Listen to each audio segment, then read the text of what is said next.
is up? It is a Monday morning, and we are here doing some Final Fantasy Cavern of the Lost Souls. Or Chamber of the Cavern of the Stolen Faith. Where are we? The faith is inside. Get Yojimbo. As are the fiends.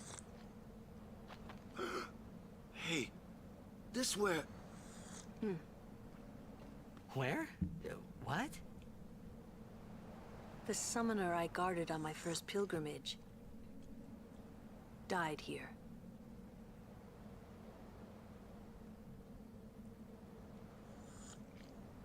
Yuna, let's go. The faith awaits. It's kind of crazy too because like I remember playing this the first time and beat Defender Z, and I was like, hey, what's down here? And that's when I went in here, and that's when I realized like this obviously was something that was like optional. This was something that was obviously optional to go through, but I don't know.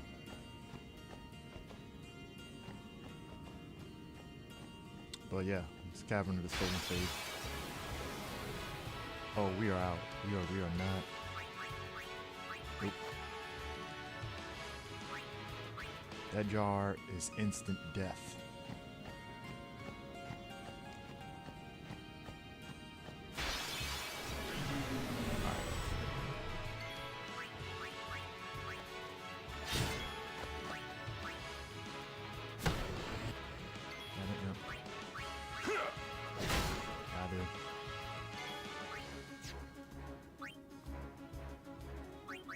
Because it's Kamari.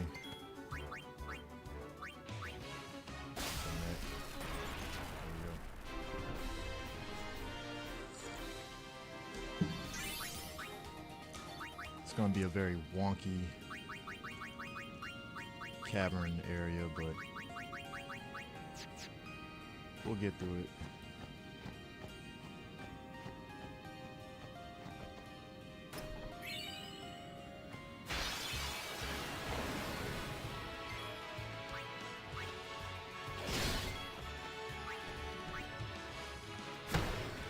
That.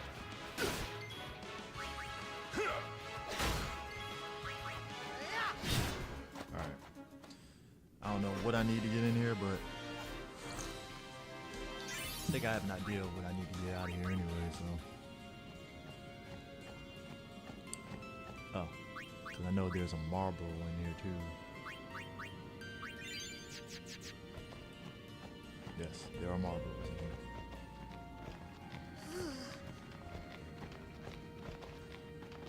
What's a faith doing in a place like this?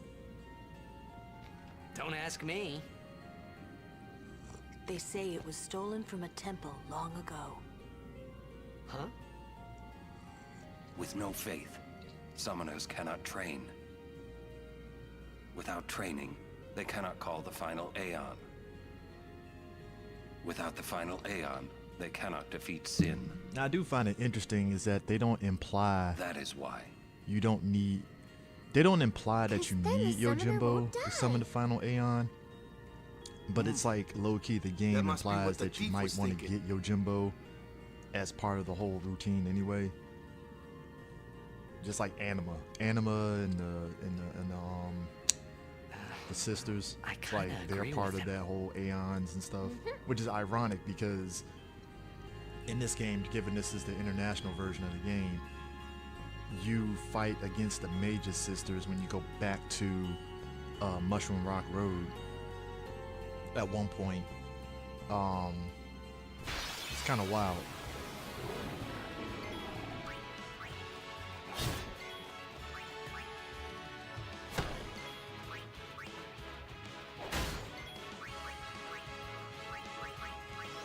I go provoke because I do not want to get hit with the thing.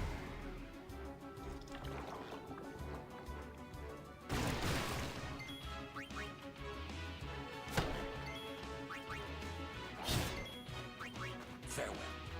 Bam. Ah, No time to waste. I Let's knew I was go. supposed to get something. I need to get bad breath. Bad breath. I need to remember. I need to get bad breath on Marlboro. Alright, cool.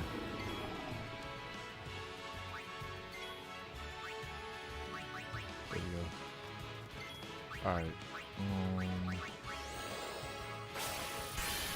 Cool. Got it. So, don't have to worry about it.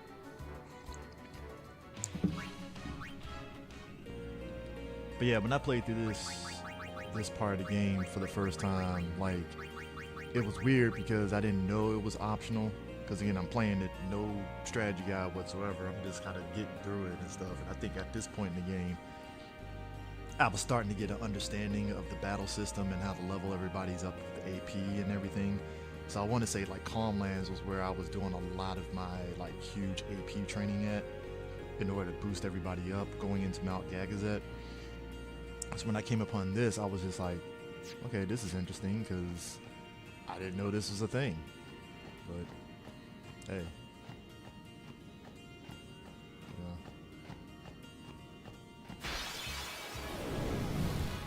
All right.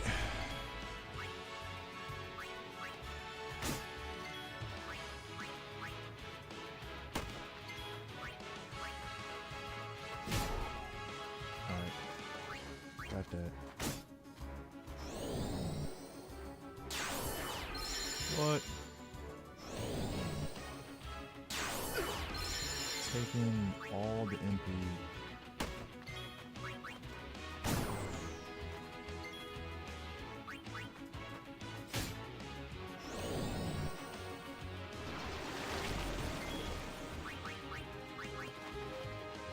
We got what we got.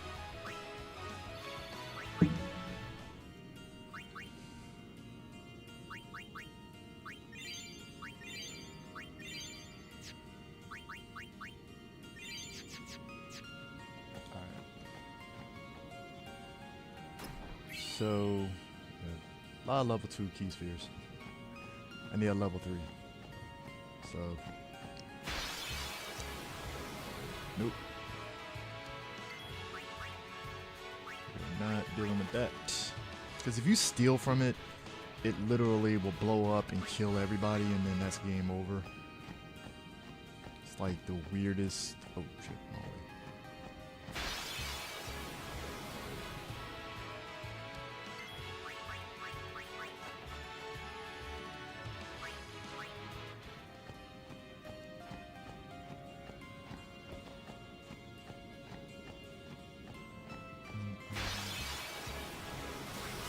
Yay.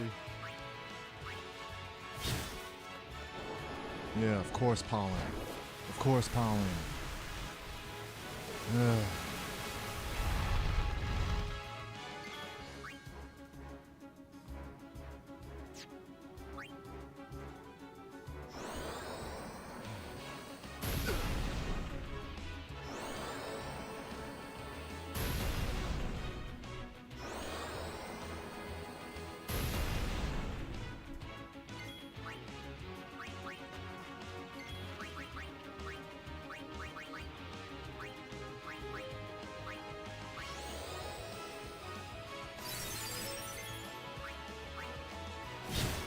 Got it.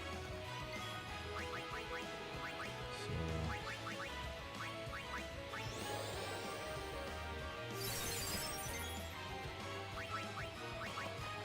got what I needed.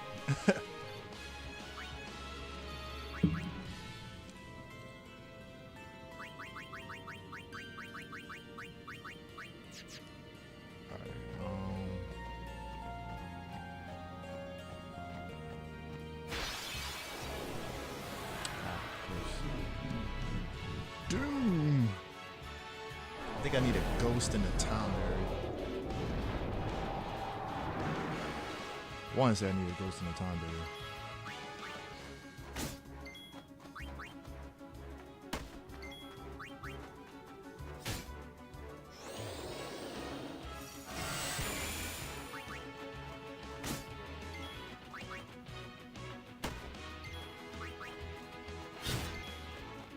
Farewell.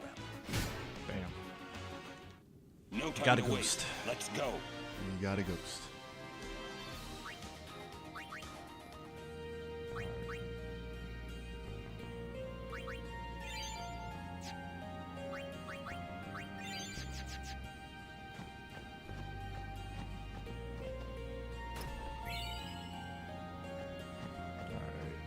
So I think I need a Tomberry.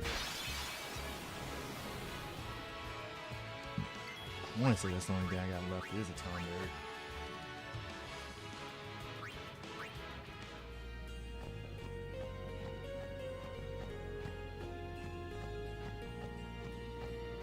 Tomberries are like stupid rare.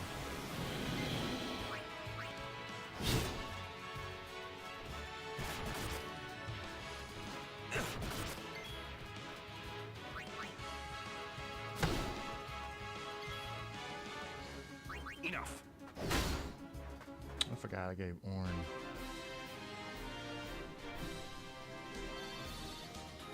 Alright.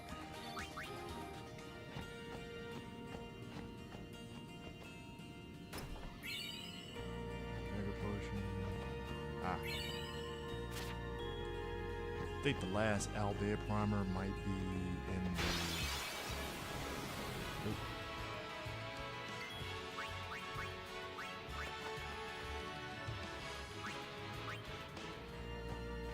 Alright. So.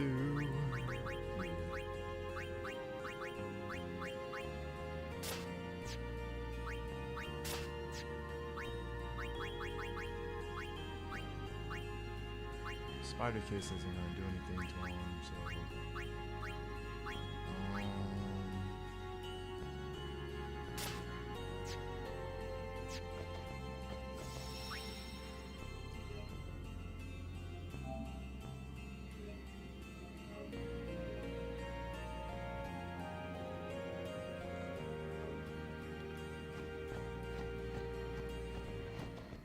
There we go.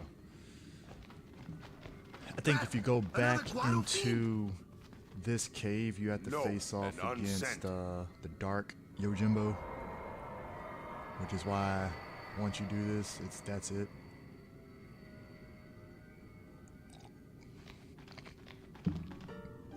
It is. It's you, is it not, Lady Ginham? Forgive me. I was too young.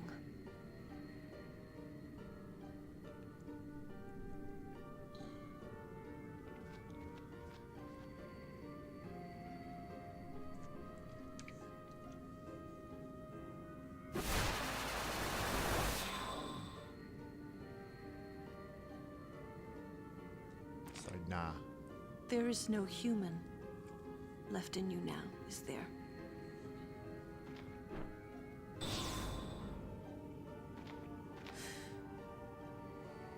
Very well then. Allow me to perform my last duty to you. My last as your guardian.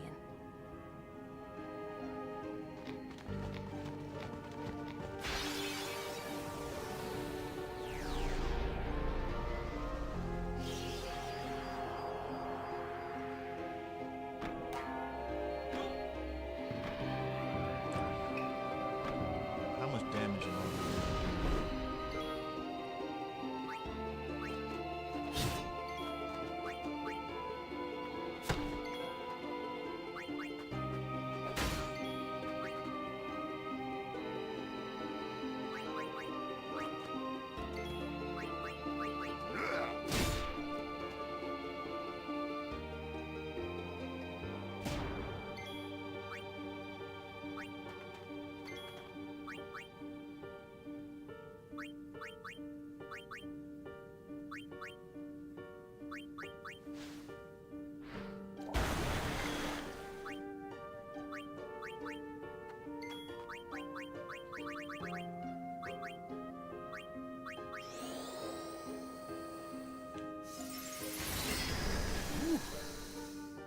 Some damage.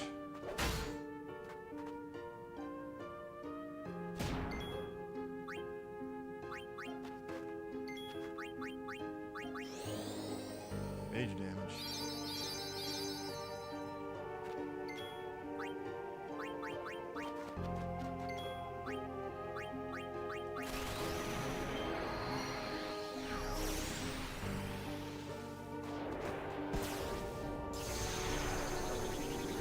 I would like to learn Blitz Ace before I get this Anakin though. Really would.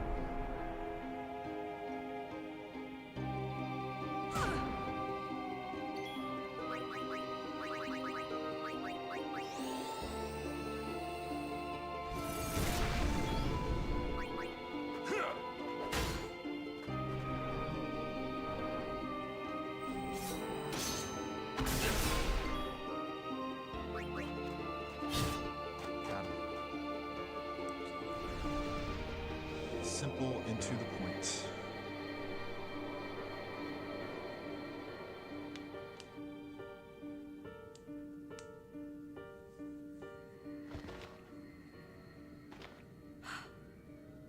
Strange.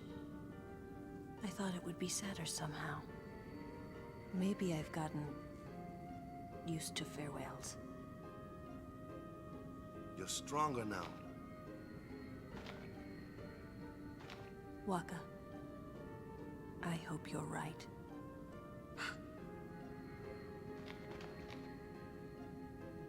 Yuna, the faith is inside. Go do what you came to do.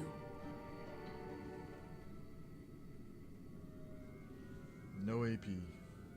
Ain't that about a bitch?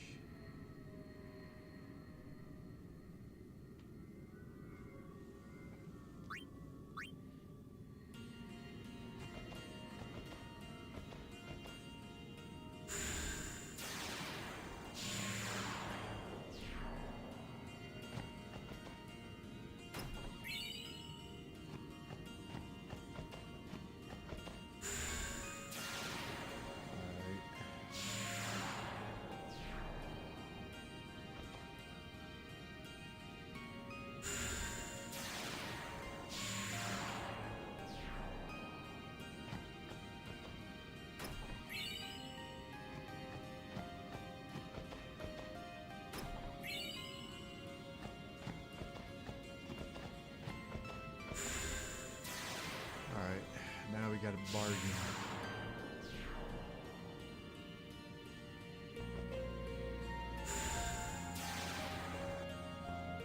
For my move, I've come to bargain.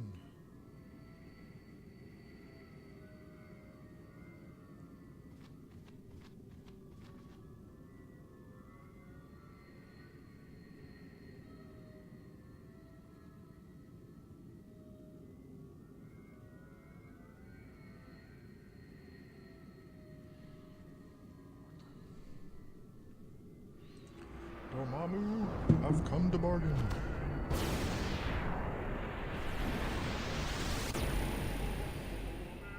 And bargain you will.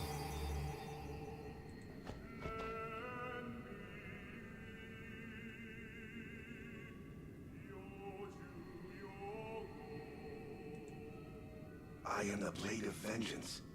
They dare only whisper my name. Yojimbo. Summoner, I ask you, what do you want of me?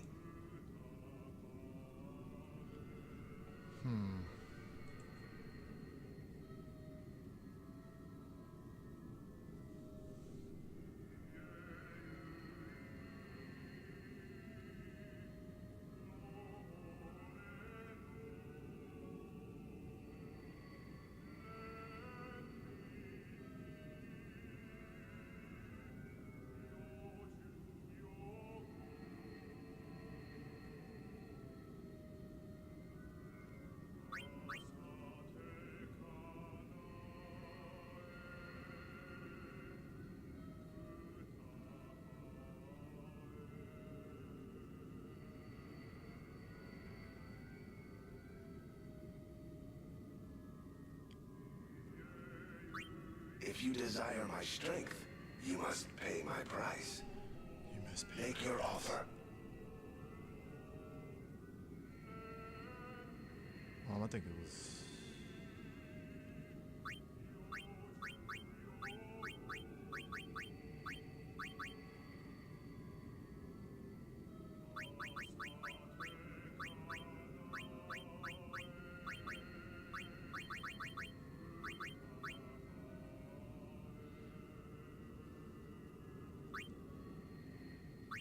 Do we have a deal?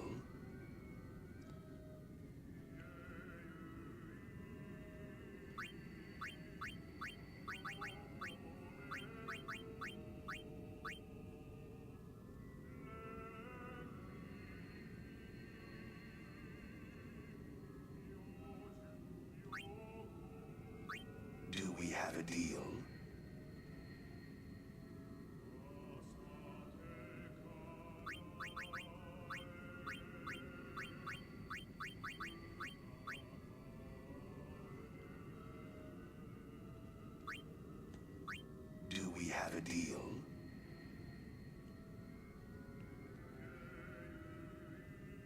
Oh, yes we do.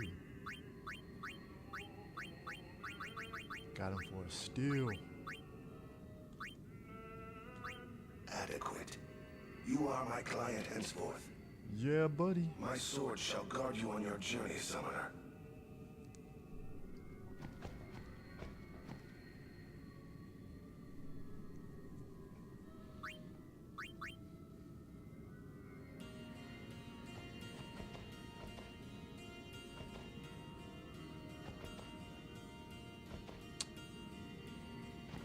Oh, that must be only in 10-2. Formation.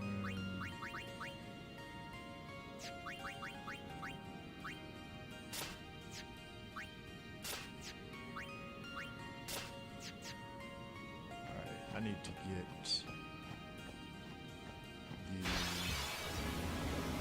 Oh, I need those. Damn, I'm tripping.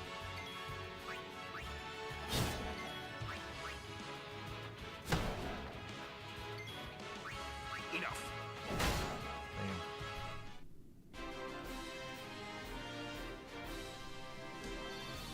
I need a Tomberry though. That's the thing. Can't.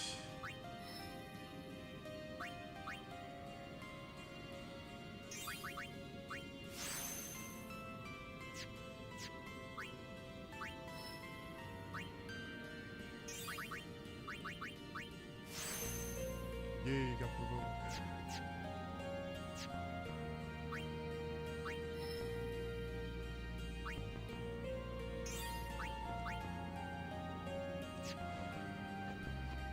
I need a Tomberry, and then I probably will have everything I need before I go to Mount Gagazet.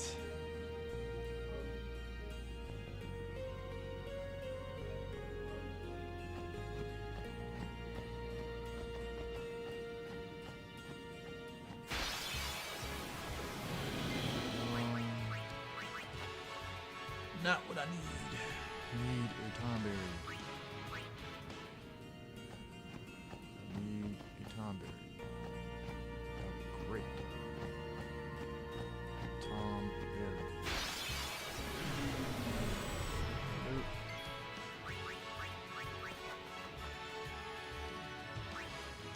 I just need a Tomberry and now I have everything I need. That's all I need. That's it.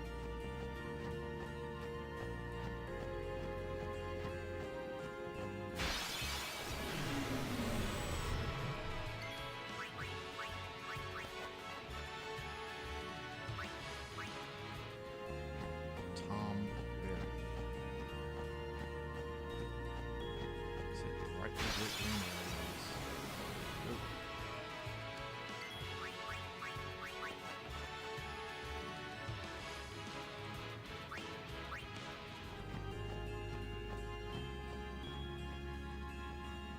Alright, so this way is it?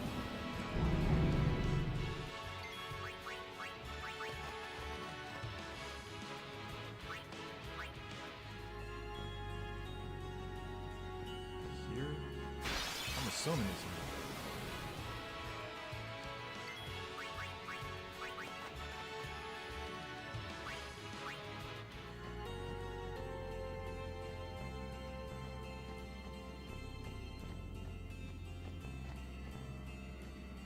Is it?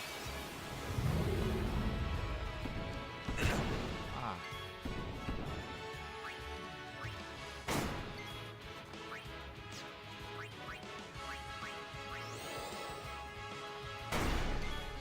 Now my thing is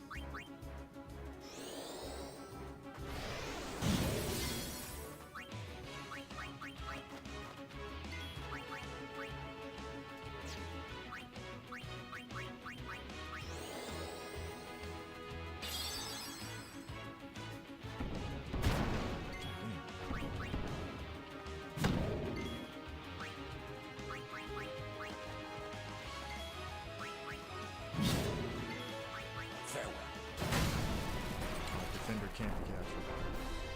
So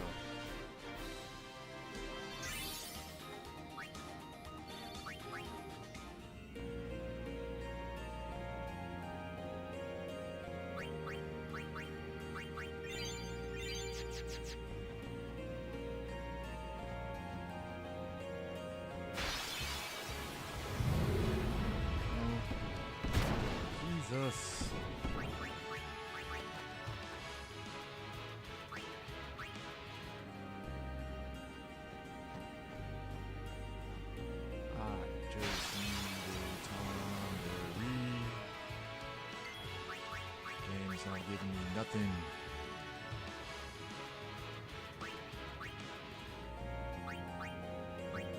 Shit.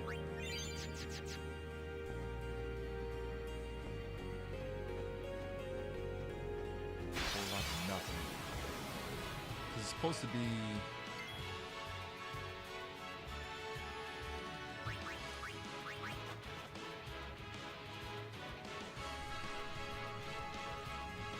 Hold up.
Alright. If I get nothing else in here, then I'm gonna move on. Just trying to get a time barrier. And then it's like, nope. Oh, thank you. I have a bad It's like you feeling knew I about was this. fucking pissed off.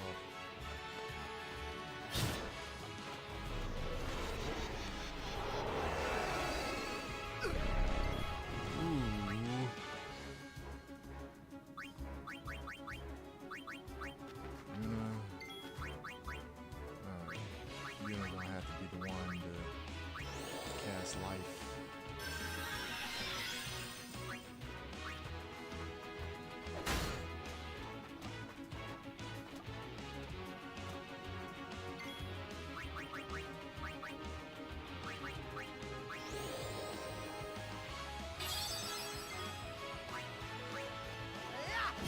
Thank you. Got it. Alright. Got it. We're out. Alright. Equip.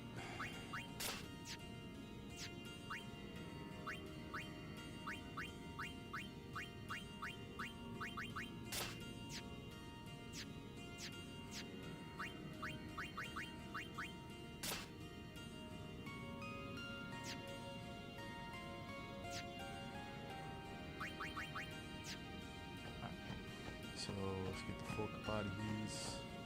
Continue on the journey.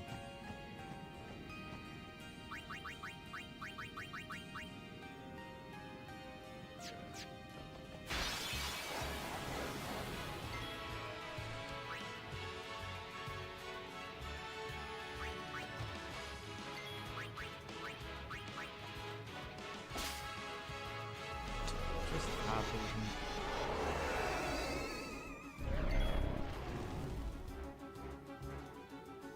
That does nothing.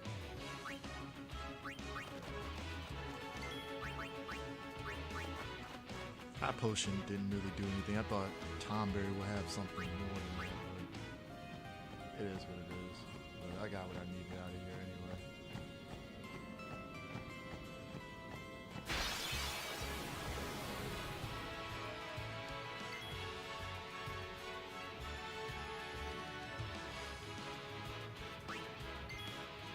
Okay, you know what I'm gonna do? Escape one. Just to see what happens. Yeah, figured as much.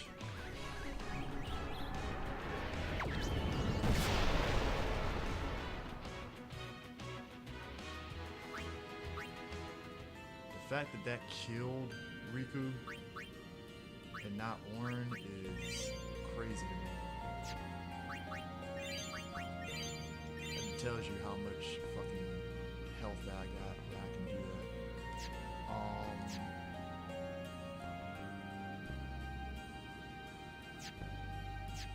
That's insane.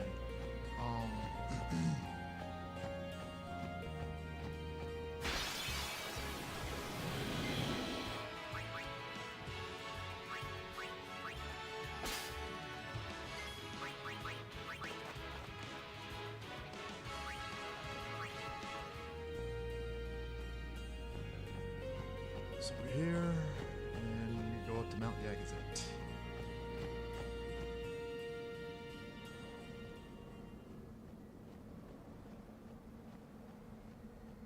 So I got the dusty sword. Yeah. Once I get the level 3 key spheres, that'll really open it up for me to go hard in the paint on magic. And yeah. So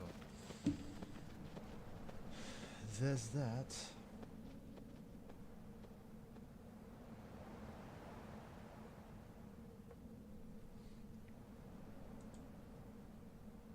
Sometimes Yuna would just stare off into the distance. I finally understood why.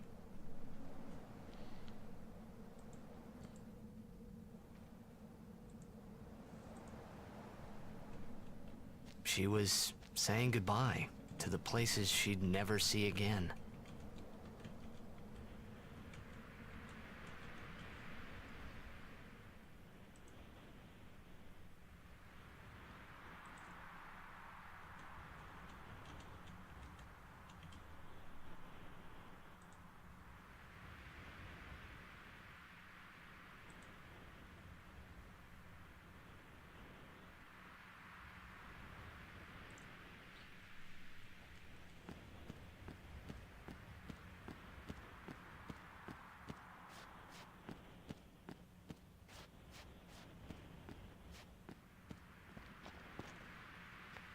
Oh, summoner.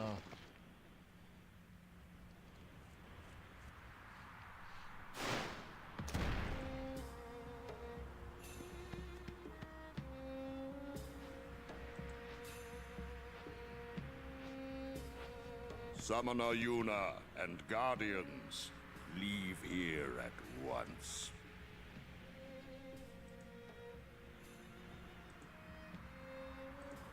Gagazet is Ronso land, sacred mountain of Yevon. The mountain will not bear the footsteps of infidels. Enemy of Yevon is enemy of Ronso. Leave, traitors! I have cast aside Yevon. I follow the temple no more. Then you will die by those words. So be it. Yevon has warped the teachings and betrayed us all. Nothing but a bunch of low-down tricksters, eh? Yeah! Yeah, yeah!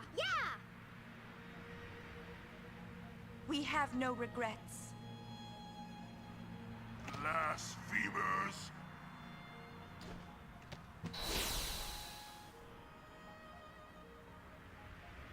A summoner and her guardians.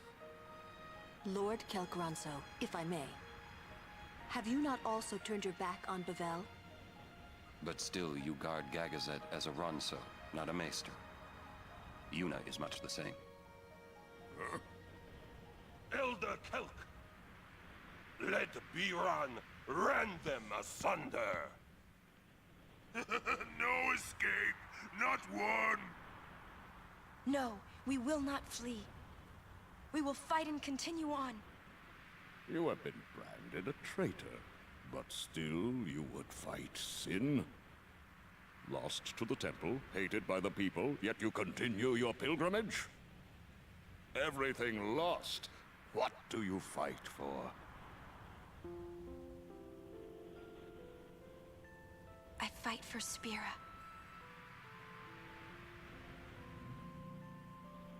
The people long for the calm. I can give it to them. It's all I can give.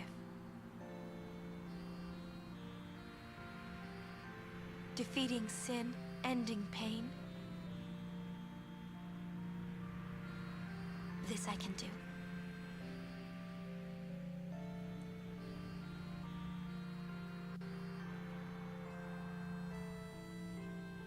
even sacrificing yourself.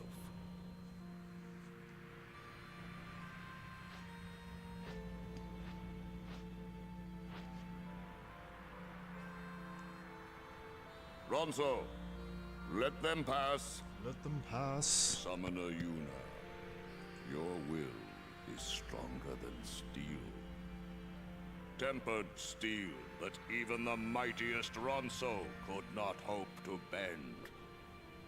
Yuna, we bow to your will. Now go. The sacred heights of Gagazet welcome you. We thank you.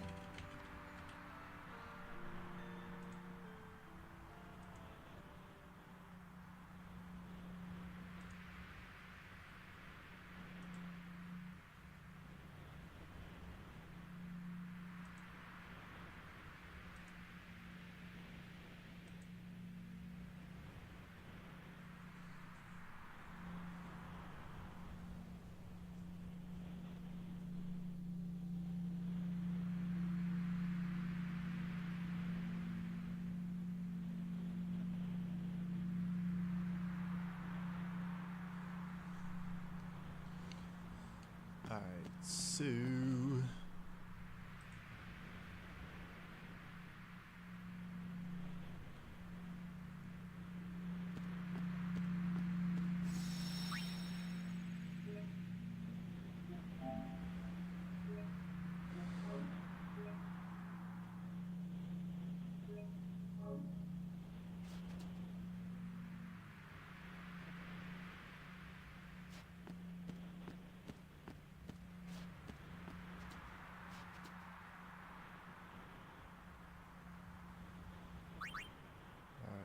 So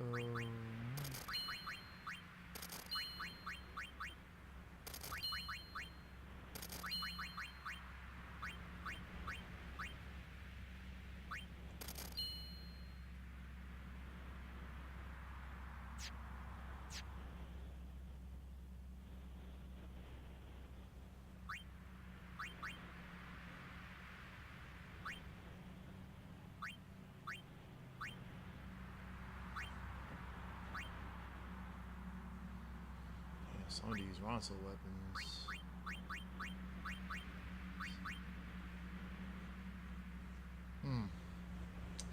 A lot of these got some good. I mean, the three. Here's the kicker. Obviously, I'm not going to use. There's certain weapons clearly I'm not going to get. Like, you got variable Mog for this. But like, if I get it, like, okay, so Lulu, right? So variable Mog has magic plus 3. If I get the other variable Mog that has magic plus 10, that will boost up her magic. And part of me wants to just do that. In a way, yeah, you know what? Yeah, I think I'll do that.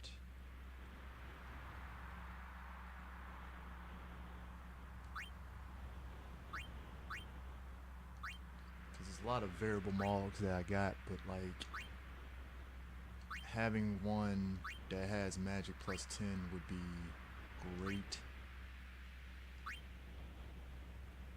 For Lulu, and also going into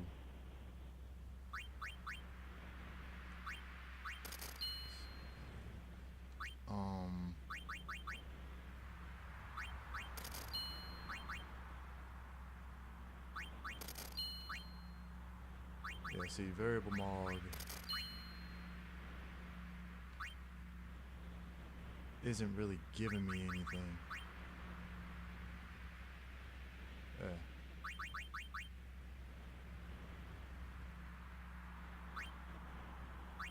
See, another variable Mog. It's like, it's good, but like, see, even that, it's like, it's cool, but like, I don't use Lulu in that way.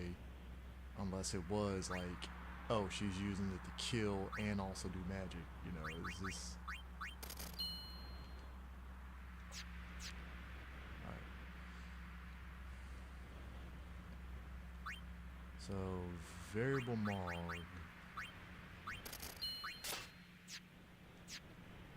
Alright, and then customize.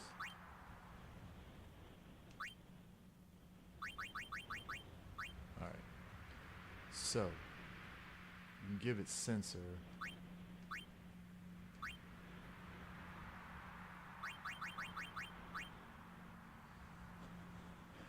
Ooh.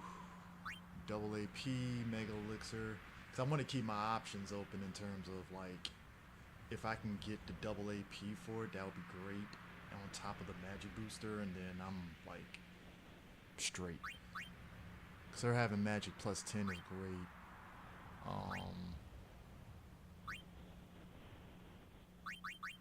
Initiative.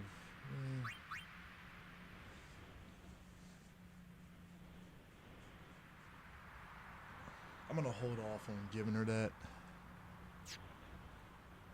But having her magic plus 10 would be great for now.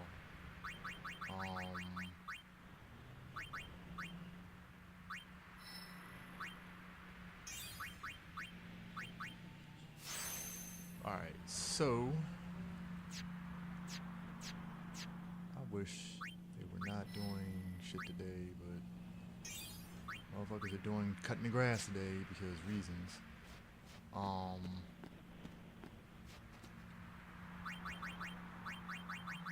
Mario, on the other hand,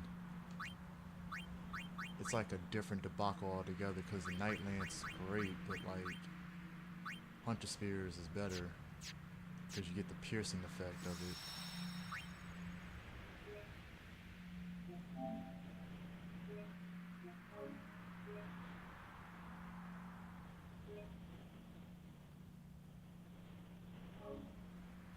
So we're gonna go up here.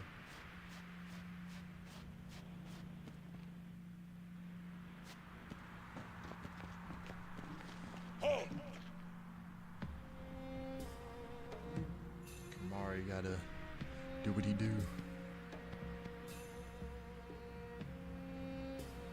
Haven't you bothered us enough? Summoner may pass. Guardians may pass. Kimari not pass. Kimari shame Ronso brothers. Kimari forget his birth. Forget his people, forget his mountain, little Ronso, weakling Ronso. Mountain hate the weak, hate the small. If you will climb, Then I must prove my strength. think you will win? You not forget who took your horn. Never forget. Never forget. Mari never beat Brother Biran, never win. This time, I win. I will win. Why, you... This some kind of Ronso thing? Kimari problem.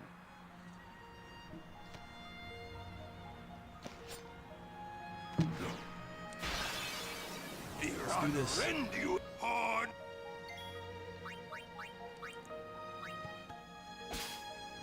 Yeah.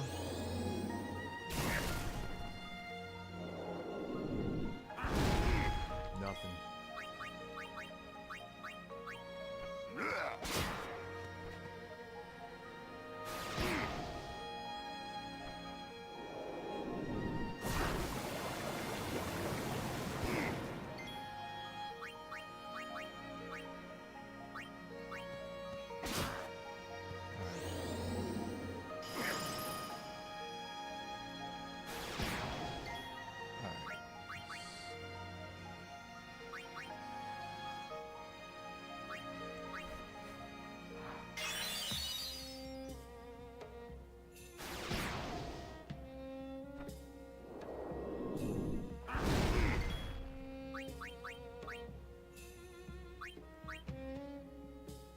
Couldn't steal anything, so alright, time to attack.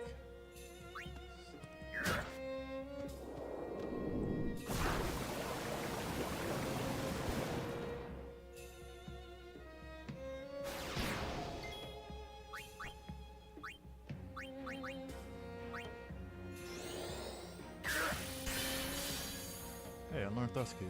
Yay.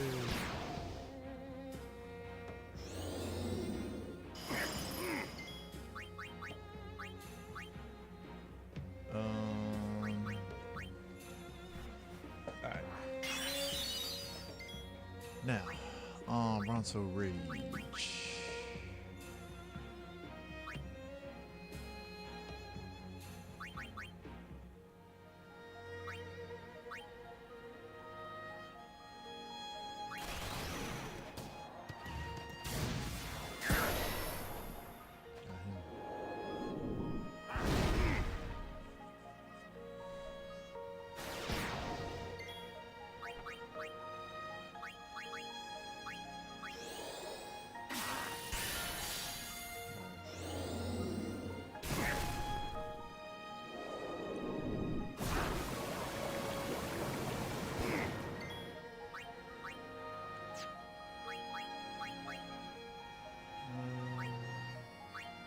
I need something that's going to damage both enemies.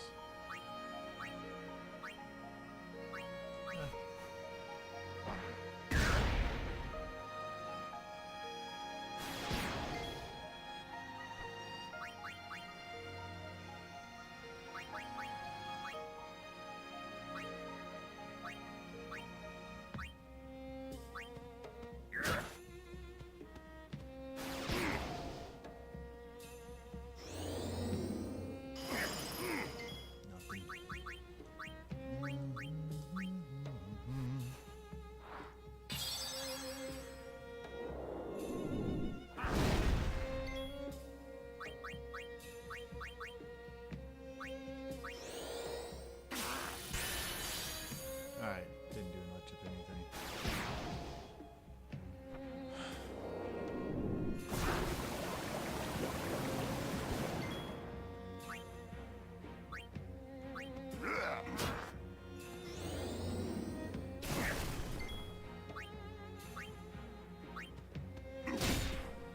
Alright. Weak runs. White man, got it.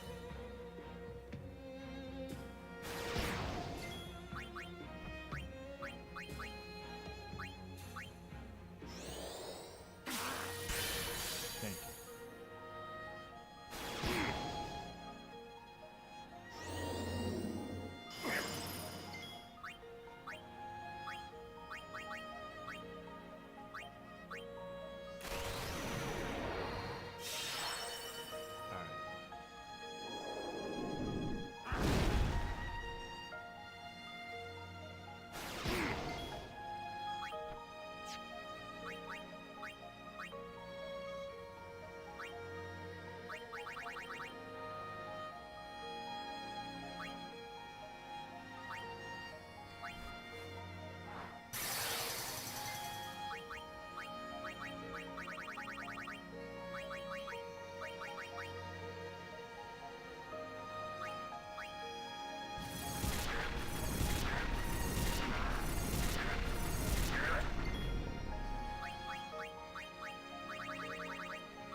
Out. You will.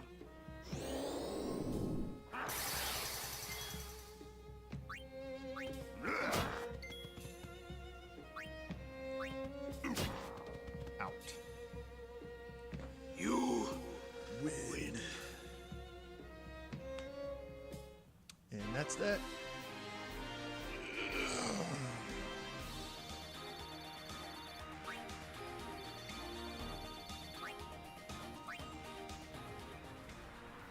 Strong is Kimari. Biran is happy.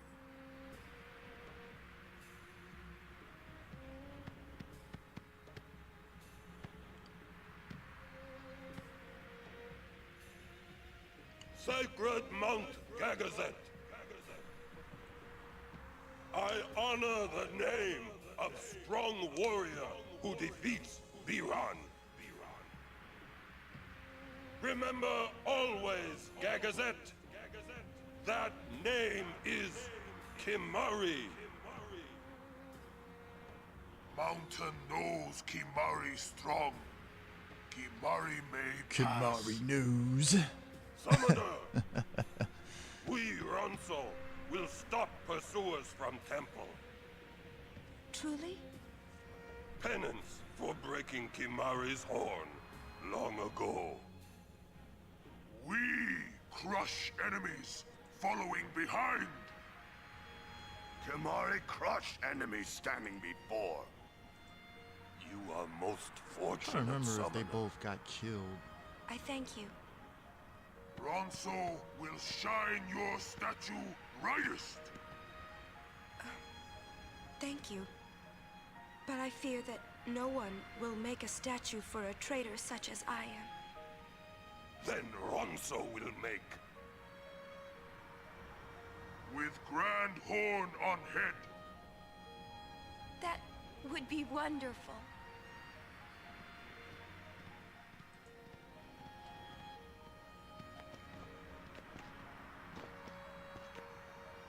I wanted to see Yuna's statue too, but I wanted to see it with Yuna by my side.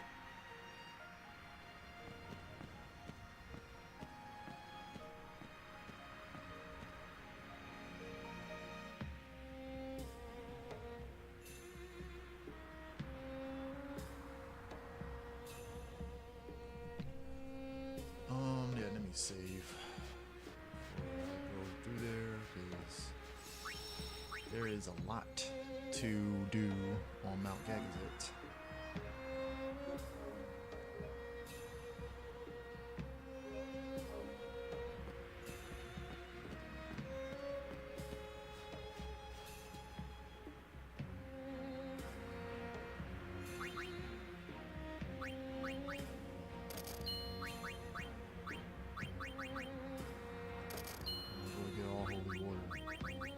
Stupid not to.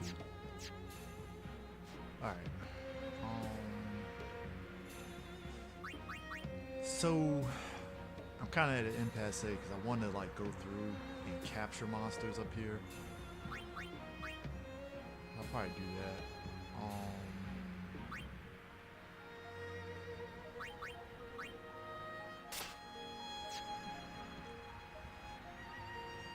Well, yeah.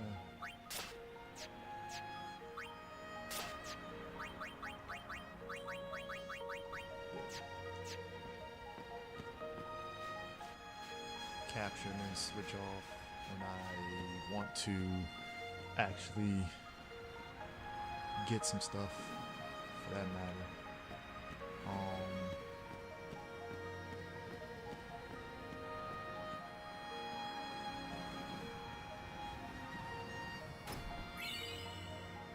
Ooh, 20,000 views. Summoner Yuna!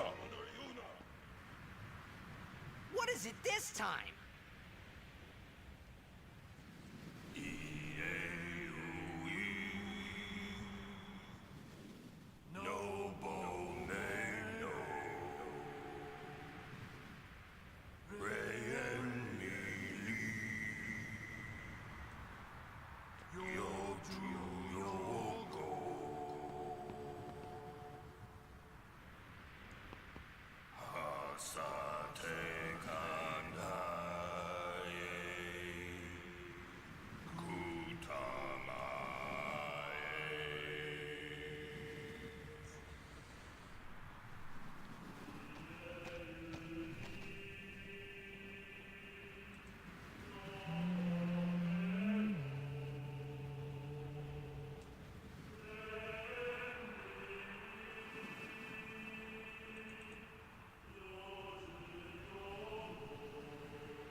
What we got?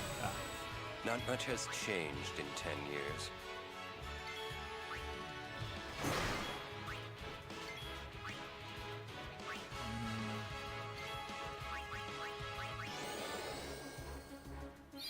Why not? Well then, what next?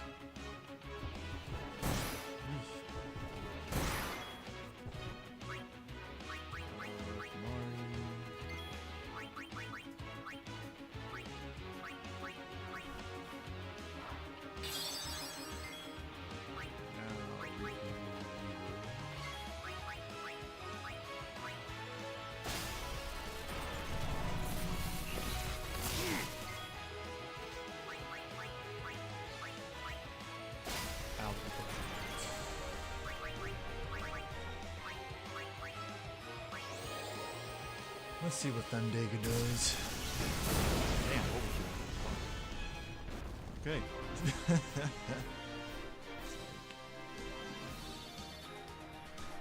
Okay. Well.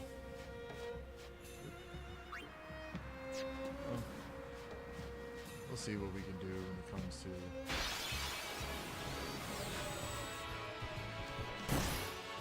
Damn. Jesus. Fuck me. Are you serious?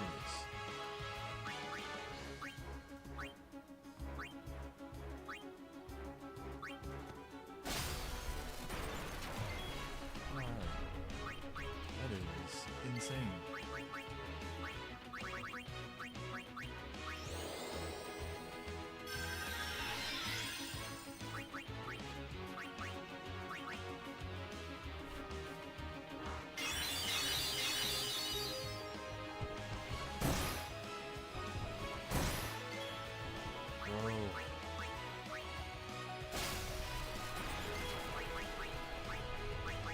Some things hit hard.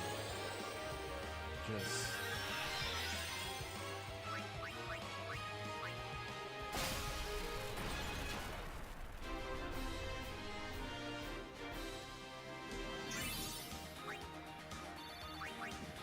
Oh. What am I doing? So Riku...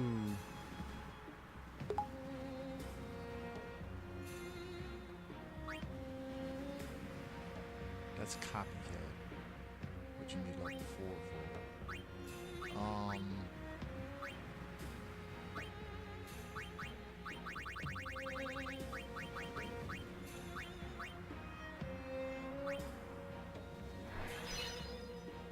Now,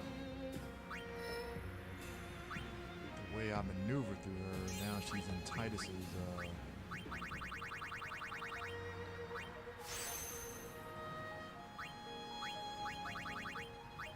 I think it's Lux here.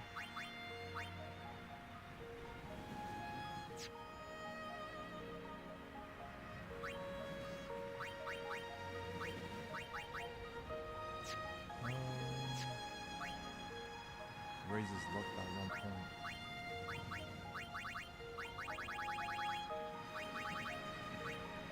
Oh, okay.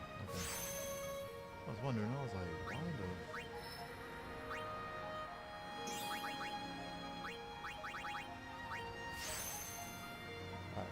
And then...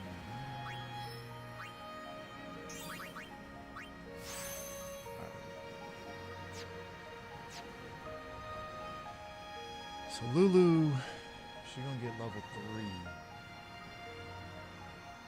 Once she gets that, because once I get that, then that puts her... Oh no. Yeah, it's kind of... Because these level 4 ones here for Ultima. I kind of want Ultima. Like, that's the key, that's the crazy part about it. It's like, I want Ultima.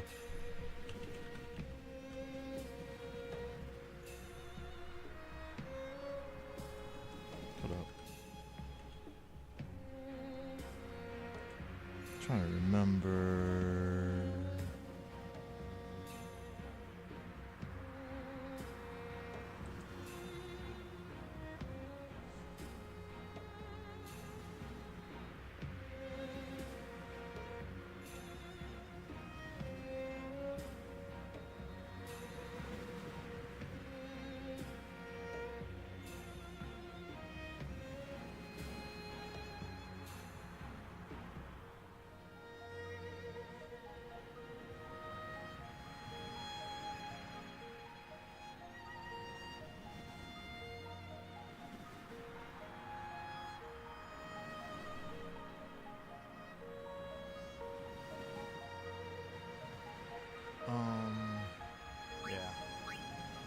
kind of.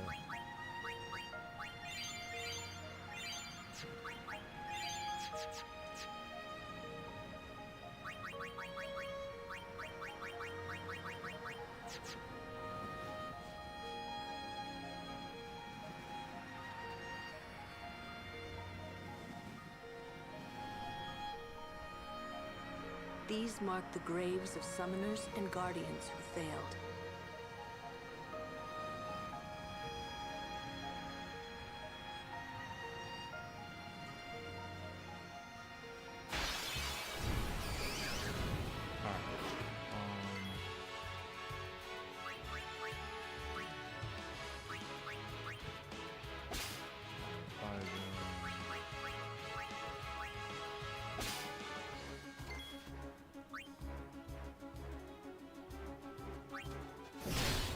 Ooh, got it.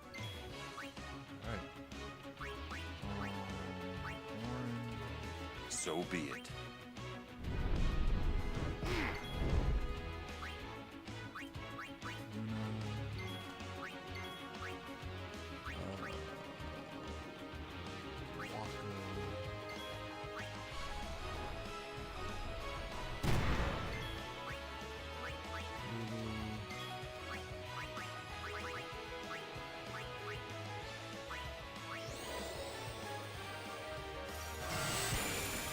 Wow, okay. Gotta use the Zaga. Of course that makes sense.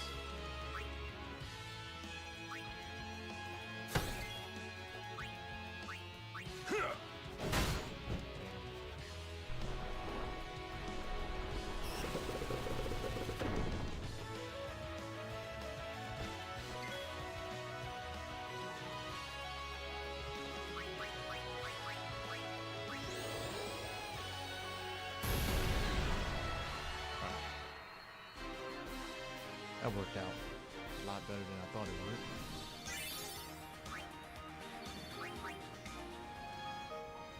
Whole lot better. Thought it'd be bad.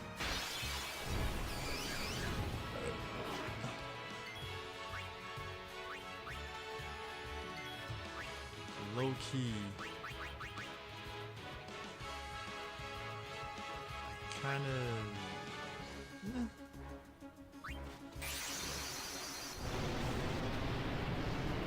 Oh, dude, Sinners was dope as shit, man. Like, it is.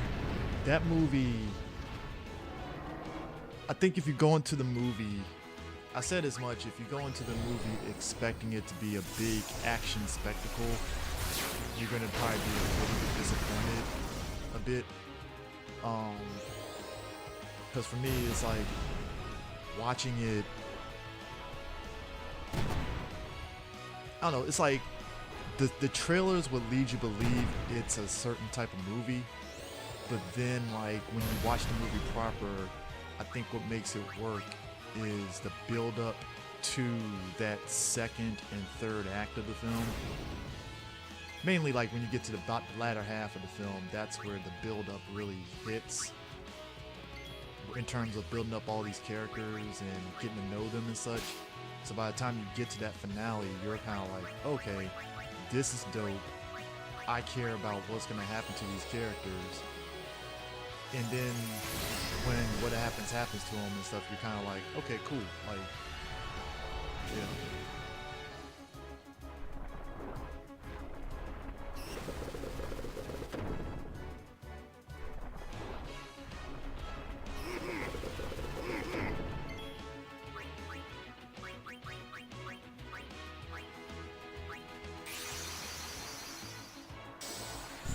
Yeah, it really is from dusk till dawn, more or less, just from a different time period, and you get background on the characters and stuff.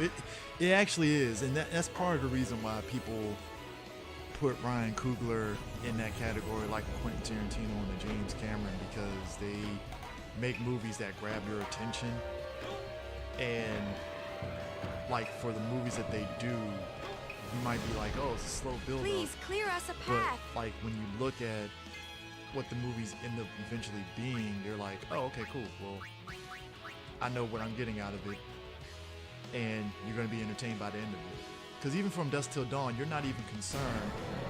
You're not even concerned on, like, you know, the vampires themselves and where their origins are. You're just concerned about the characters getting the fuck up out of Dodge. You're just considering about the characters getting the fuck up out of Dodge.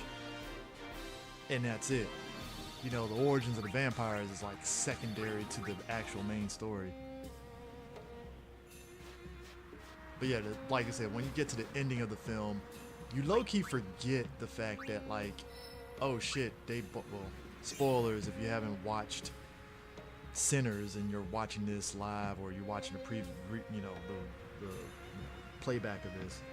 But like, the crux of the movie was like, Stack and Smoke bought a old sawmill from a racist landowner, and they low-key knew that even though they gave the dude a shit ton of money, that obviously there was going to be something from it, you know, because they knew the clan was heavy in that area, but they gave the man money, but they low-key knew that they were going to come back and wreck their shit. So they already had stuff prepared for them when that inevitably happens and stuff. So once that shit went down the way it did, you're like, oh man, that's dope. And it was satisfying as shit. And you can't say that it came out the blue, because the movie pretty much like foreshadowed that whole situation happening.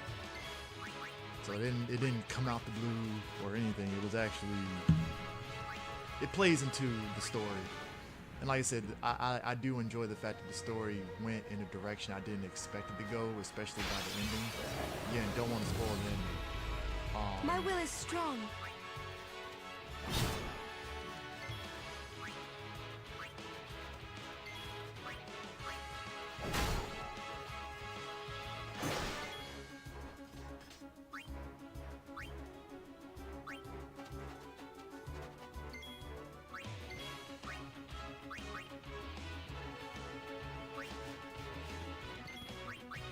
Like I said, the movie did a really good job of playing up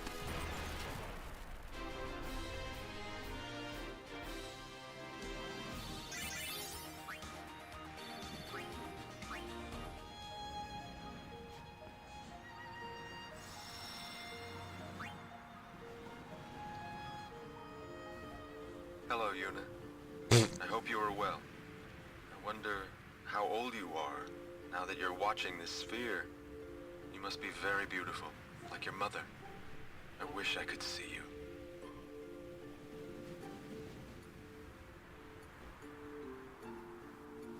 Oh, by the way, Jekt and Oren send their regards. So far, our journey has been very entertaining. Of course, it is a hard journey, but I have no regrets. It is the path I have chosen. Yuna, when you have grown, you will have to find your own path. Do what you must do the way you want to do it. Doors will always open themselves to those who do. Listen close, Yuna. Your future is yours to make. Live the way you want to. Whatever way that may be, you have your father's full support. Yuna, I will always be with you.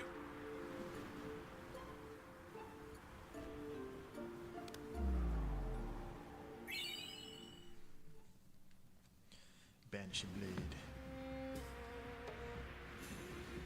Oh no, trust me, man. Like that. It's like I said, it's interesting with the way Coogler kind of went about, like the whole, like all the character arcs, and like I said, Haley didn't necessarily stick out in a bad way in the film like I thought she was, because I was just like, you know, for a movie, you know, with a lot of black folks, she held her own. And I think she did an interview where she said that, yeah, it was definitely a scenario of like, you know, it's a situation of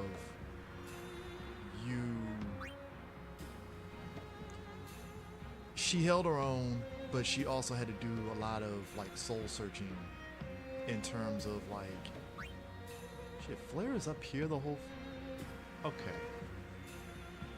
Sorry, I'm like distracted on certain things in here. So Flare was there. If I get Flare here, then I can just teach it. Okay, yeah, I go that way to get Flare instead of doing that. Yeah, I'll do that. Sorry, my bad. But anyways, yeah. I definitely am pre-ordering Sinners on Steelbook because, like, why wouldn't I? Yeah, like I said, that movie was worth the fucking price of admission. I pretty much was watching, I saw the movie like a week before, it officially dropped. So I had to kind of basically I had to pretty much sit on it the whole time and not talk about it in such a way unless I was talking to like people that were actually at the screening for it. So that was fun.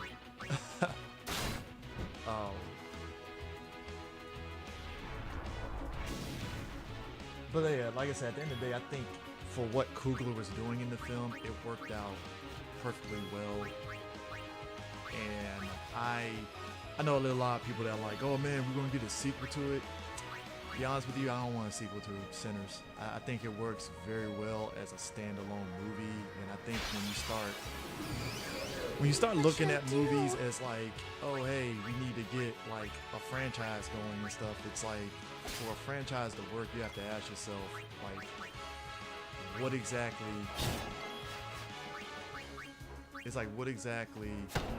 are you, like, what's the story that you're telling for your franchise? Because you don't want it to turn into a stable, you don't want it to turn into a typical, like, oh, now it's turned into a vampire movie now, and it's like, well, is that really important? And I think that's what makes this movie work, is that I saw a lot of people going into the film based off the trailers that thought that the brothers coming into town, because again, the trailers didn't really give you much to work with, but you knew the movie was about vampires, you just didn't know and how it was going to be about vampires, right? So I saw some folks that were thinking that Michael B. Jordan's twin characters, they were vampire hunters that were coming back into town to hunt other vampires and stuff, right? And that's what kind of led to people talking about the movie like, oh shit, this is how you do Blade, Marvel. But then when you watch the movie, it was actually a 180 from that. Like, you find out that the Choctaw, Native Americans, they were the ones that were the vampire hunters going after the vampires, and the brothers were it was just happenstance that they were a part of it. It was just, like I said, it definitely bucked the trend of what people thought it was.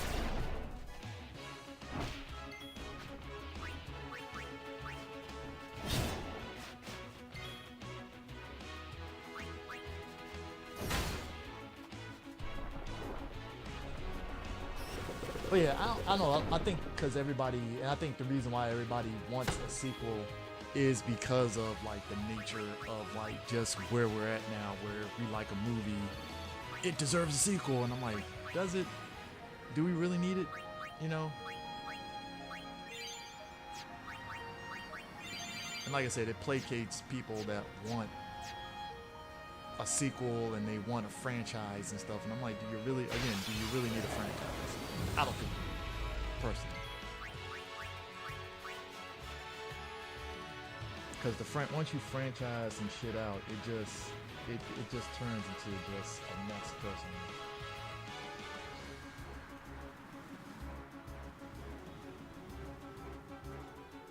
What? I swear, how in the fuck did WWE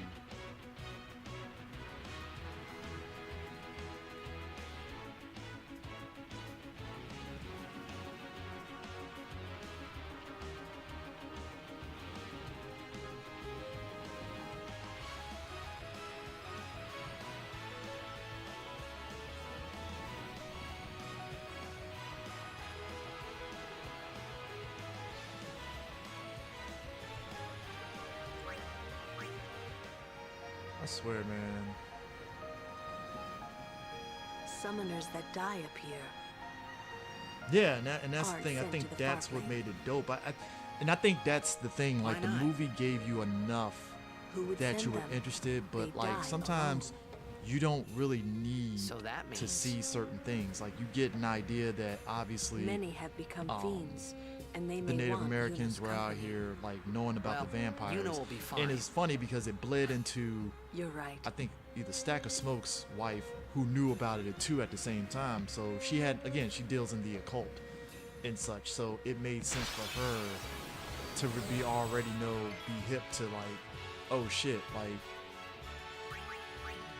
you know, like these are vampires. Like, damn.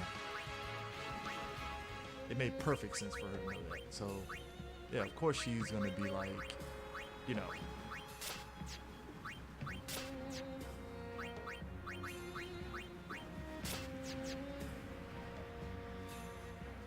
She gonna be hip to it, which again, it made sense. And like I said, everything about the film was very intentional in terms of how they did it, to where it's like, again, to do a sequel, personally, you kind of put yourself in a position to where now you have to explain certain things.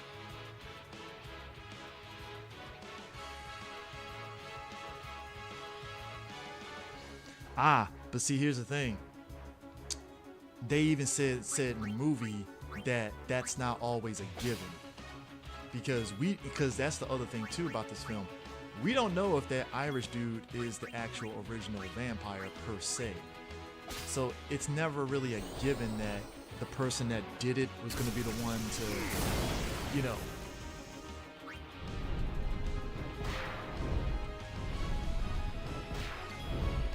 It was never a given that that was going to be a thing. So they basically kind of was like, nah, this is what it is, and just leave it at that. 'Cause I think once you open it, like I said, I think that was on purpose, because I don't feel Coogler is going to do a sequel to this movie.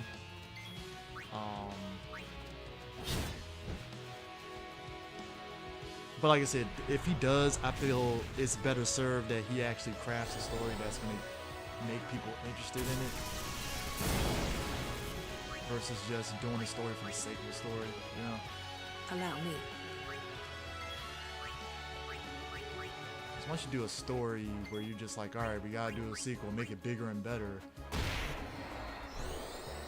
it just makes it to where it's just not enjoyable anymore. Because now you've turned it into a run-of-the-mill sort of like, you know, you turn it into a run-of-the-mill franchise at that point.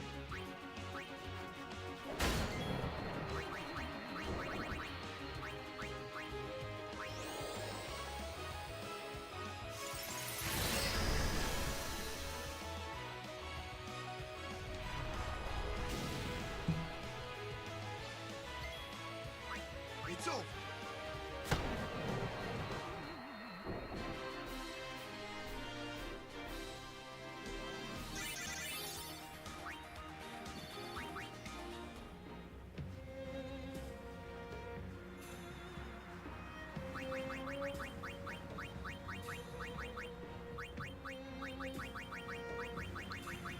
Trying to avoid being ambushed. There's that Titus Greek there, kind of gives me that first strike ability.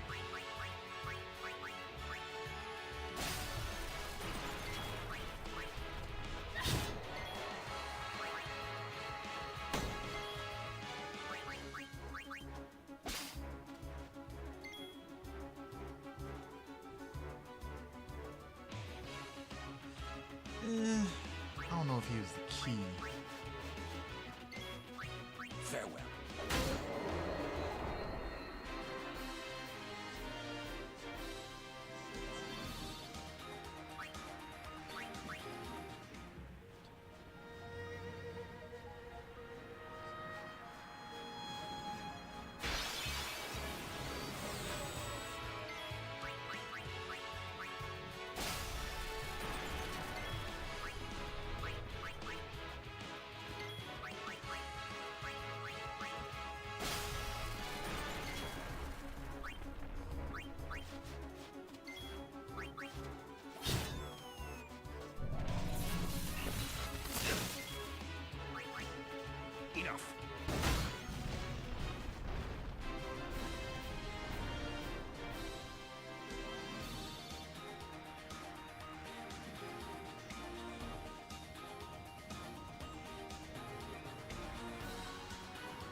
Greetings, Lady Yuna. My name is Wands. We have met several times before, right? Not running today? I have to carry on my brother's business. You've met him, I think. Owaka the 23rd, merchant extraordinaire. Wait, you're that guy's brother? My brother wanted to come help Lady Yuna, but the temple imprisoned him for helping traitors. They imprisoned him because of us? He doesn't regret it, though. In fact, he told me, before they took him, "Don't worry about me, just go help Lady Yuna." But why would your brother do this for us? Well, hey, this isn't the time for talking. There's dealing to be done. Welcome to Owaka's.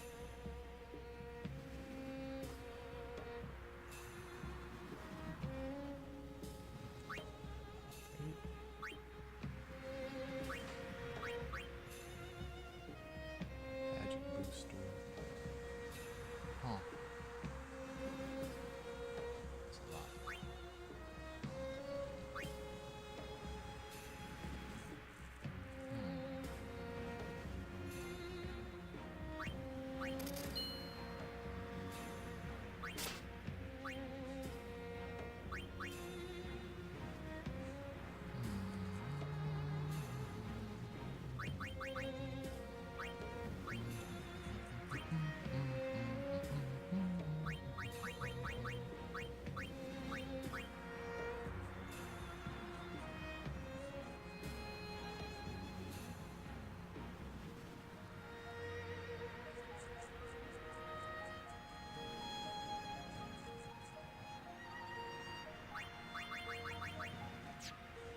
I will be sure to keep...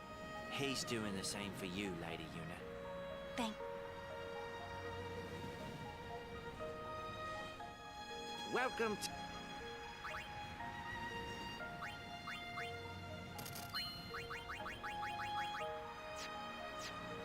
Welcome...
so the distinction. Sorry, I had to kind of concentrate. But anyways, the distinction between Smoke and Stack, I think. So Smoke felt like he was the more responsible between the two, in the sense of just like, hey, keep focus on what we need to do. Stack seemed like more of the shoot from the hip, abrasive, not abrasive, but just very freestyling and stuff. Like he's just there to have fun. And, you know, I ain't gonna say he's gonna go in like guns a-blazing or anything like that, but like it just felt like he was more like he would have been with the shits. Like if he never got bitten or whatever, I think he would have been the more like gung-ho character with everything going on. But like I said, Smoke was just the more, I guess, the more responsible between the two. If there was really like a sort of a difference between them. And plus just the demeanor, like I said, I think Stack was the one that had like the gold teeth and stuff, and Smoke didn't. So that was really the difference. Like I said, their actions, and I think they did a good job of it. I still maintain that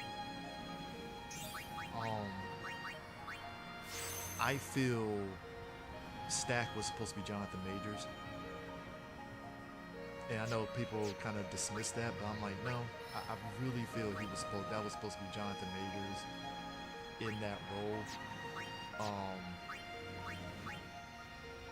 I can't confirm that, but like, it just felt like that was something that Jonathan Majors was supposed to be in, and it just went the way it went.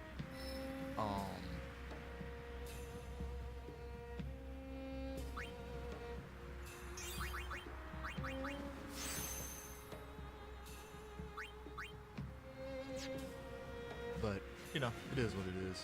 Yeah. It worked. And I mean, it made sense for Stack. It made sense for Stack to kind of have that free-spirited attitude, because when you look at his ex-girlfriend Mary, she kind of had a very free-spirited attitude, which is why you which is why you see why they both jailed with one another significantly. And like I said, you know, again, the background is the 1930s.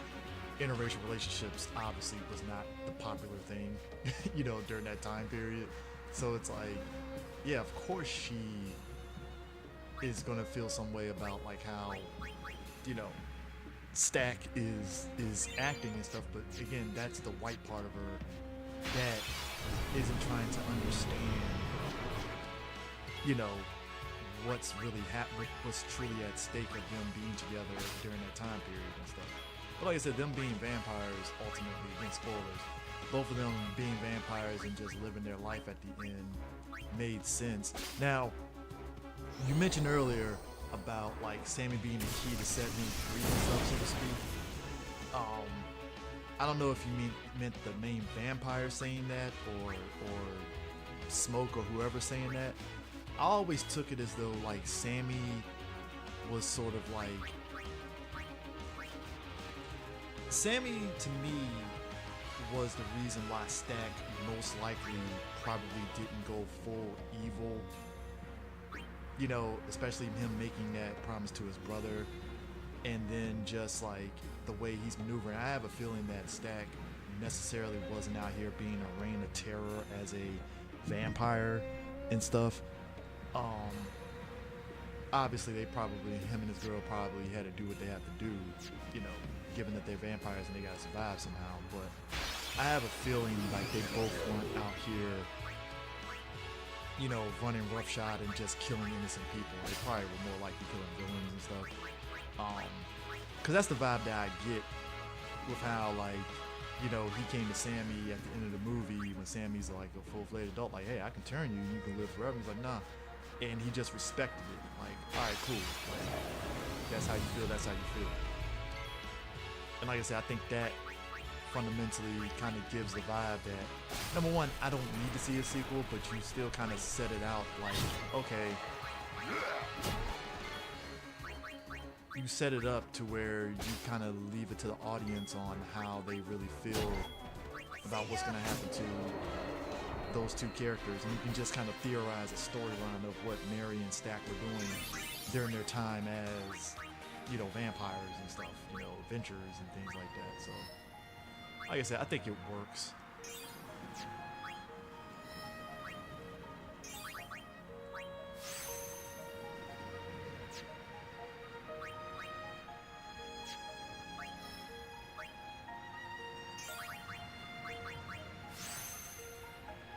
Yeah, so it's like you're talking about 30 years that they're vampires, they're doing what they're doing, and then probably by the time the whole thing was loving and just everything happening, they were able to pretty much just be themselves and stuff.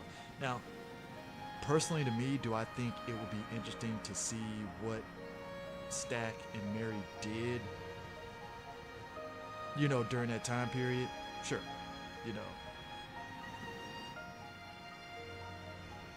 Oh yeah, and the thing of it is, I think I did like the fact that Mary was like, yeah, you quote unquote allow me to marry a white man, but I didn't want that.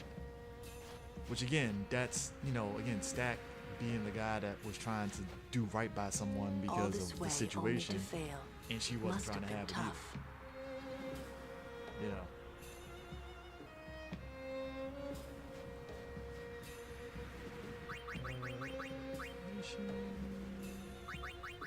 So Lulu kind of, yeah.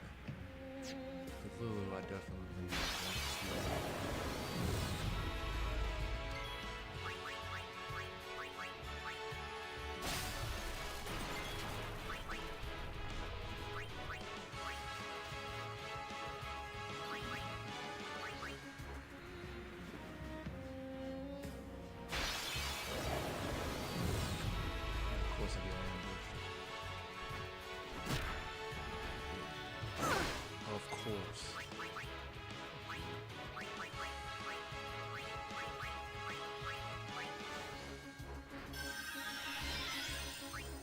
Just for that,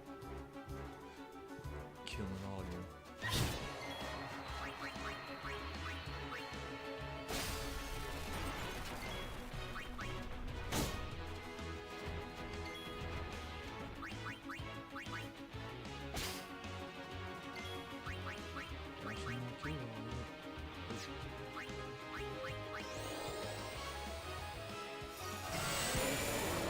Yes, we killed you. Anyways, but yeah, like I said, great movie overall. Glad it's doing well.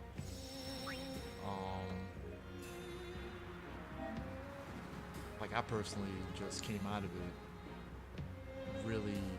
It took me a minute to really digest everything because I liked all the subtle things that the movie was doing in terms of like showing, like. There are things about, I think there are things that people don't know about, like, the South during that time period. Like, people aren't aware that, like, there were, like, a ton of Chinese immigrants that were down South that pretty much intermingled with black people. You know, there was a community down South like that, still is to this day. And I think people aren't realizing that, because I knew a couple people that remarked on that. I know. And it's like, yeah, that was a thing. Like, Uni you know, Chinese immigrants were in this country and stuff. I know. You know, that was definitely a thing. Even to the degree that, like, you think about the American railroad system, which was built by, you know, Chinese and Japanese folks. Like that's we just that's don't a thing. know enough yet. You know, until we do, even we all really the way can't down help to, Yuna. unfortunately, Let's go to Xanarkand. the Japanese internment We'll find camps something that there. we had It'll here all in come this together. country during I know World War II, it. I believe. That it's kind of it's interesting that like Just now, you sounded like a leader, you know? there's people in this country, Star white of the people, Xanarkand Apes. that Didn't anyone tell blow you? past the fact that we had actual internment camps in this country for Japanese folks. There were Japanese internment camps during World War II in America that was literally greenlit by the president. Like, that's crazy when you think Run about ahead it. and tell Orin. And it's just like, damn. Just go, go! Yeah, they were in the Caribbeans too. Yeah. Now is your time to die. Prepare yourself, son of Jekt. Not if I can help it. Save some for Kimari.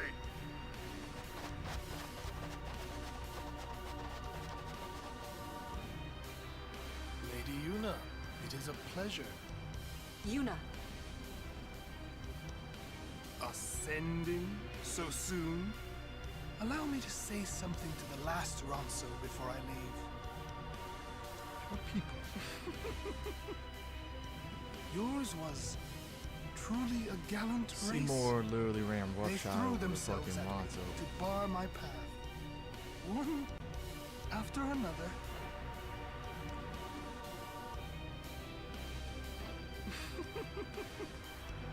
No. Kimari. You could end the suffering of this poor Ronso. I don't understand you. He's a Allow psychopath. Kimari to die and release him from his pain. Sociopath, psychopath, Spira all related. is a But nah, land of it's the suffering, history of this, sorrow, and I caught think in a that's the spiral other of death. aspect of it too. When you To look at the destroy, reviews to heal, for Spira, Sinners, I will become it's sin. like, okay, Yes, with your help. it's not to say that some of the white critics didn't Come get with it, me, Yuna. but they didn't get it. And the ones they did, great. Like I said, no movie is Once perfect. I have become I the next I told people that even in the review that I did for Sinners, that like I can understand if you go into this movie and you're not a fan of like the slow What do you build. know? Totally get it. It's very understandable. But at the same time, like even past the slow build, like the movie did a really good job of making you care about these characters. So, like I said, when you get to the proceedings with the vampires and the action, you're like, oh man, that sucked what happened to this character. You know, it's just,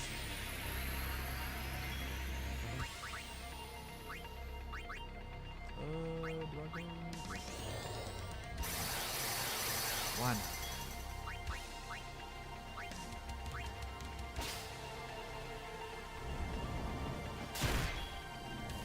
Well, we are going to go.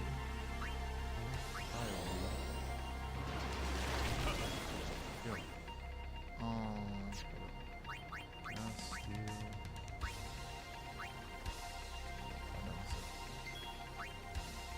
Yuna.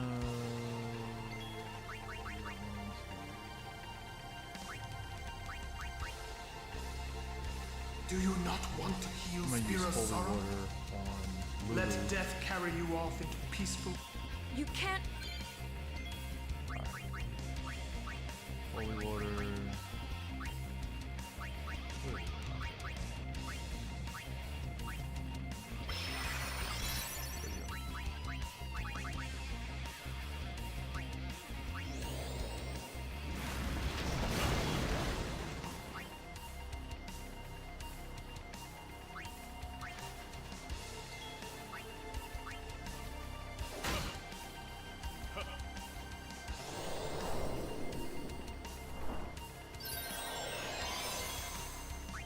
That was wrong.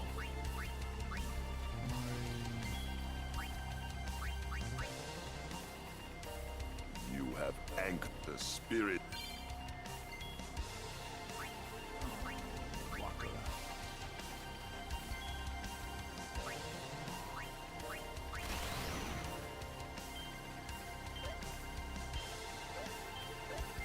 Cool. That fire. Oh, Delroy, look. There are actors that you watch, and Delroy is one of those actors you watch where you know what you're getting out of it. You know what you're getting out of him when, actually no. Let me, yeah, Delroy, you know what you're gonna get out of him when he's in a movie. or even a TV show for that matter, and he is just like, hey, acting. He again, that's another character that I sat back and I was like, damn, like he was perfect.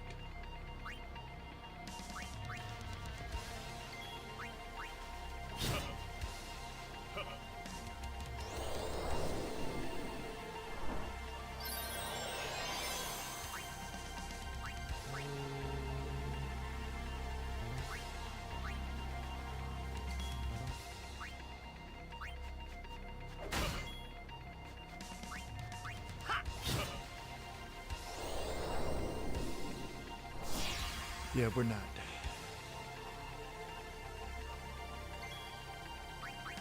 Spell that shit.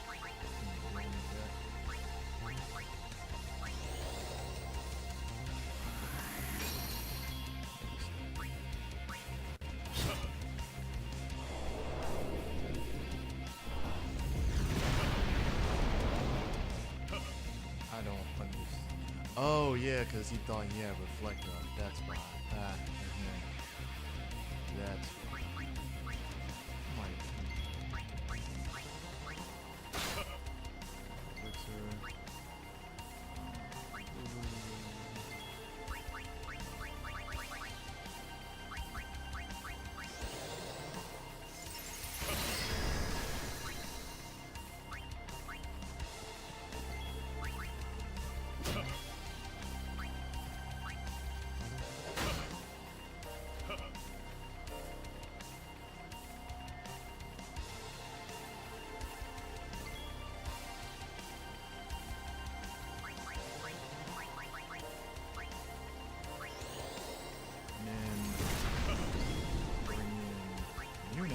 finish it off.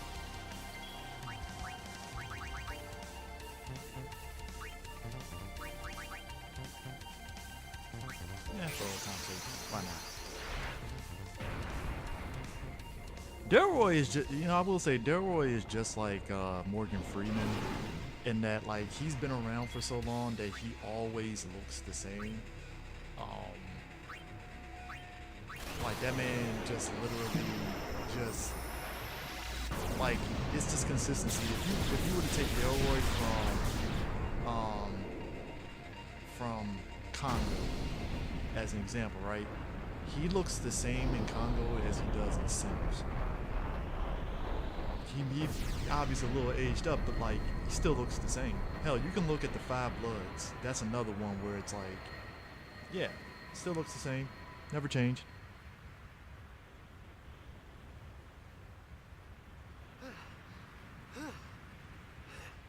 And stay up there!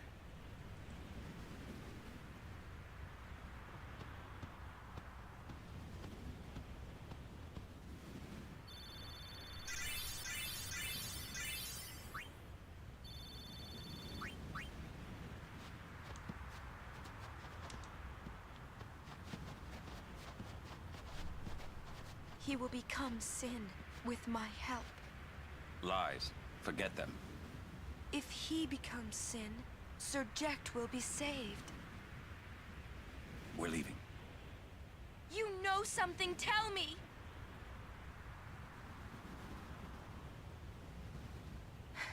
Tell me. Sins. My old man. You hit your head. Sin is my old man. My old man became Sin. I don't know how or why he did it. I felt him inside. And when I did, I knew it was true. My old man's spirit is suffering. Sorry. Even knowing that Sin is your father. Well, game is the game. Still, yeah, it you is. know I must. I know. Let's get him. I think my old man would want that. You'd fight your own father? Yeah, no problem there. About your old man. You sure this ain't some kind of bad toxin dream or something? Then, Chapu. Yeah, that Hollywood Demons think I'll episode. just pretend I didn't hear nothing. The interesting thing Getting a about little that confused, Hollywood yeah? Demons episode Why'd all this have to regarding happen? the Power Ranger franchise is that if you were We'll learn already when we like a arrive fan of it soon. and you were sort of like, in a way, you had cursory knowledge of some of this stuff, especially if you were hanging around the message boards and you saw people talking about it and stuff. A lot of that stuff in that episode was kind of old hat, probably with the exception of the Jason David Frank thing, because it's like, I say this as someone that I took pictures with Jason David Frank multiple times, seen the guy in person and everything, right? And I can kind of see, given the background of like, you know, like, given the background of like him and I guess his upbringing and everything, like you kind of understand how somebody like him gets in a position of like eventually kind of saying fuck it all and commit suicide and stuff. And it's fucked up, you know, I ain't gonna deny that. But it's just sad, you know, in a way, because it's like JDF to me always represented the things that I loved about Power Rangers, and he was very much like gung-ho and wanting to see this franchise really flourish in a way that it should have been flourished, or should have been flourished to this day. Like, he saw the vision, and I think a lot of that had to do with him seeing how Japan treated their Toku properties, Ultraman, Kamen Rider, and Super Sentai and stuff. And I feel Jason David Frank wanted that same exact energy for Power Rangers here, except you're just running up against executives and stuff that, you know, ultimately don't see that vision the same way, even though they should.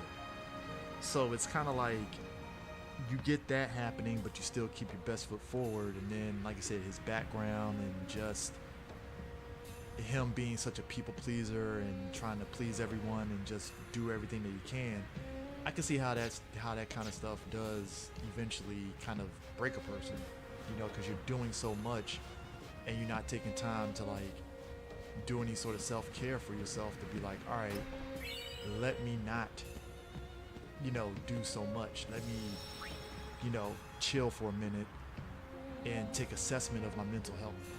You know, and mental health, like I said, we hear it all the time from a multitude of people. Mental health is definitely important.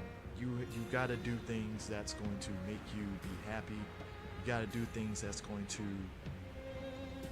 put you in a state of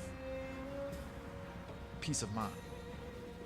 Like, if you're talking about things that I do for my mental health, I mean, you know, maybe for somebody else it might sound weird, but like me playing video games, you know, me building Gunpla, me going out and taking the drives, those are things that kind of gives me peace, and that gives me a measure of just like being in a better mental state, because I can actually think clearly. I can be in a great state of mind. And I think if I didn't have those things, and that's on top of having a good, you know, friend and family base, those things, you know, matter and stuff, you know. So I'm not saying JDF didn't have those things, he probably did, but like those are things that people don't think about when it comes to having a good mental state.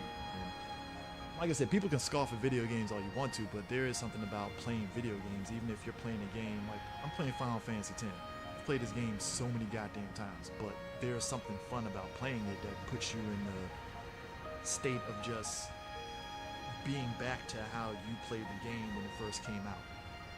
You know, like, you know what's gonna happen, but you're just enjoying the ride. Like, you know, it doesn't feel old. It's like, no, it's fun.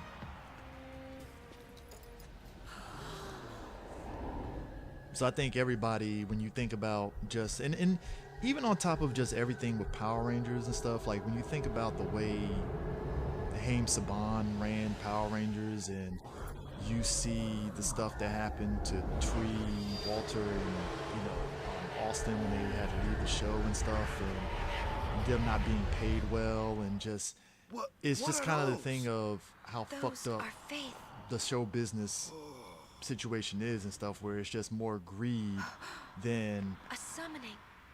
What have you done? It's basically, what have you done for me lately?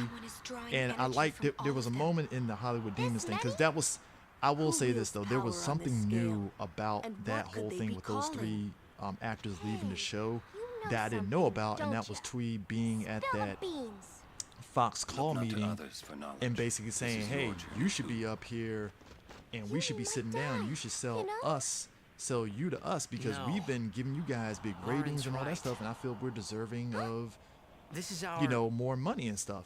And it's kind of funny because it's like she was right. This is my story. Like, you have these actors, you have fans that love them, and they're gaining you ratings, and instead of just throwing them a bone and paying them more, you're like, nah, we can just replace you. And it's like they learned the wrong lessons from what they did over in Japan with Super Sentai, because it's like, from their angle, it's like, well, shit, we can just replace new actors every year and we don't have to pay the same ones. And it's like, yeah, but like, the thing about Toku is that there's a respect towards the actors that were previous Rangers and were part of the franchise previously, that you see them pop up in movies and all that stuff. Like the guy that did Space Sheriff Gavin, the actor that was in Space Sheriff Gavin, like he's popped up in so many like Toku related stuff, whether it's Ultraman, Kamen Rider, and all that stuff. And you can see the measure of respect that clearly he's getting, as like, oh, he's the dude, he's the guy that was part of our franchise, and we really want to incorporate him in there. And you can see he's having fun. And I think that goes back to what I was saying before about JDF. That was something that you can tell he wanted Power Rangers to be. Because if you look at Super Mega Force, I said it during the episode that me and Prime did on Morphin Metacast about it, that should have been like a bigger deal than what it should have been. And the fact that they just shortcutted, cheaped out, and Super Mega Force just being just a very meh thing, it's just like, damn, y'all really could have made a shit ton of fucking money and publicity if you went full tilt on the Gokaiger thing and really embraced what Gokaiger was doing, which was, it was an anniversary season. You could have, like, Super Megaforce could have been all Gokaiger, and you could have easily brought back actors from previous seasons of Power Rangers in a way that fundamentally, number one, could have like really given people a history of Power Rangers for a particular season that they may have not cared about, and now they might want to go back to it. And you didn't. You got a couple of episodes here and there, but like, it could have really been something special. And like I said, it's greed, and it's just utter stupidity.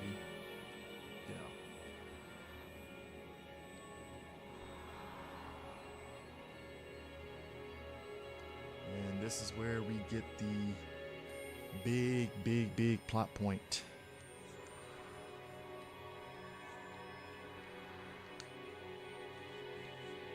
Welcome home. This is where we get the big reveal. Remember me? We met in Bavelle. Bear in mind, up to this point, But that wasn't the first we didn't time know what was I've known about the you deal for a with long Titus going. A Like, long, I remember long playing time. this and thinking that, oh, Titus must have went back in feel like I time know or you something. And boom, he pops up there and stuff, right? Silly. And then you're Don't kind of explaining recognize how your you're trying, own but that also doesn't track how Orin was able to do that. And it's like, all right, cool. But this was the reveal that made me feel sad. What's gotten into you, hey? Wake up. This was the reveal that made me sad, because it's like, wow, Wait. like, Precisely. A dream? Are you crazy? I don't have time to be dreaming now. You're wrong. It's not that you're dreaming. You are a dream. yeah, it was that. See, that's the Wait thing. a 1,000 years in the past, but it still doesn't explain. It was still kind of thing of how did Orin get back? Like, we knew. I remember. I don't know if it was later on, but it was the idea that he rode Sin to get Titus, but it was still kind of like, well, how? And then the fact that this reveal, again, basically, Titus is a dream, and the Faith are pretty much sort of like the net result Long of ago, the there war was a between war. Bavel and Xanarkin, which is what with Machina, right? Macon said at the Calm Yes, Lands. a war between Xanarkand and Bavel. Yeah, inject. Yeah. Bavel's Machina assured their victory from the start. Spira had never seen such power. The summoners of Xanarkand didn't stand a chance. Xanarkand was doomed to oblivion. That's why we tried to save it, if only in a memory. What So basically, did you do? The remaining summoners and the townspeople that survived the war, they all became faith for the summoning. yeah, so you, Yevon, basically took Summoning. You mean all the sin? Faith, made sin. No, I mean this place. A Xanarkand that never sleeps. Yep. What? The dreams of the Faith summoned the memories of the city. They summoned all the buildings, all the people who lived there. The people? What? They're all dreams? Me? Too? Damn. But it's a lot of energy that they're expending. Yes, you're a dream of the Faith. You, your father, your mother, everyone. All dreams. And if the Faith stopped dreaming, You die. You're gone. Finished. Yeah, basically it's not real. Like, and it's kind of wild too, because you kind of sit back and you're like, damn, this sucks. Like, this character's whole life was basically a sham.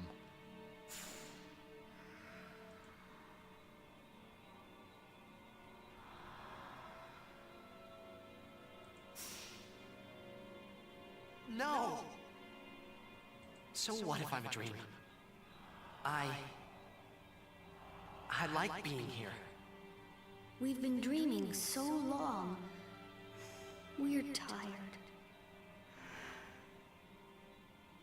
Would you and your father, would you let us rest? Both you and your father have been touched by sin. Sin, the one around whom all Spira, the spiral, revolves.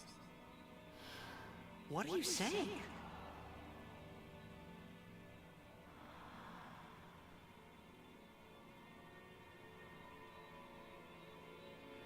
You two are more than just dreams now. Wake up! Wake up, please! Just a little more, and maybe you are the dream that will end our dreaming at last.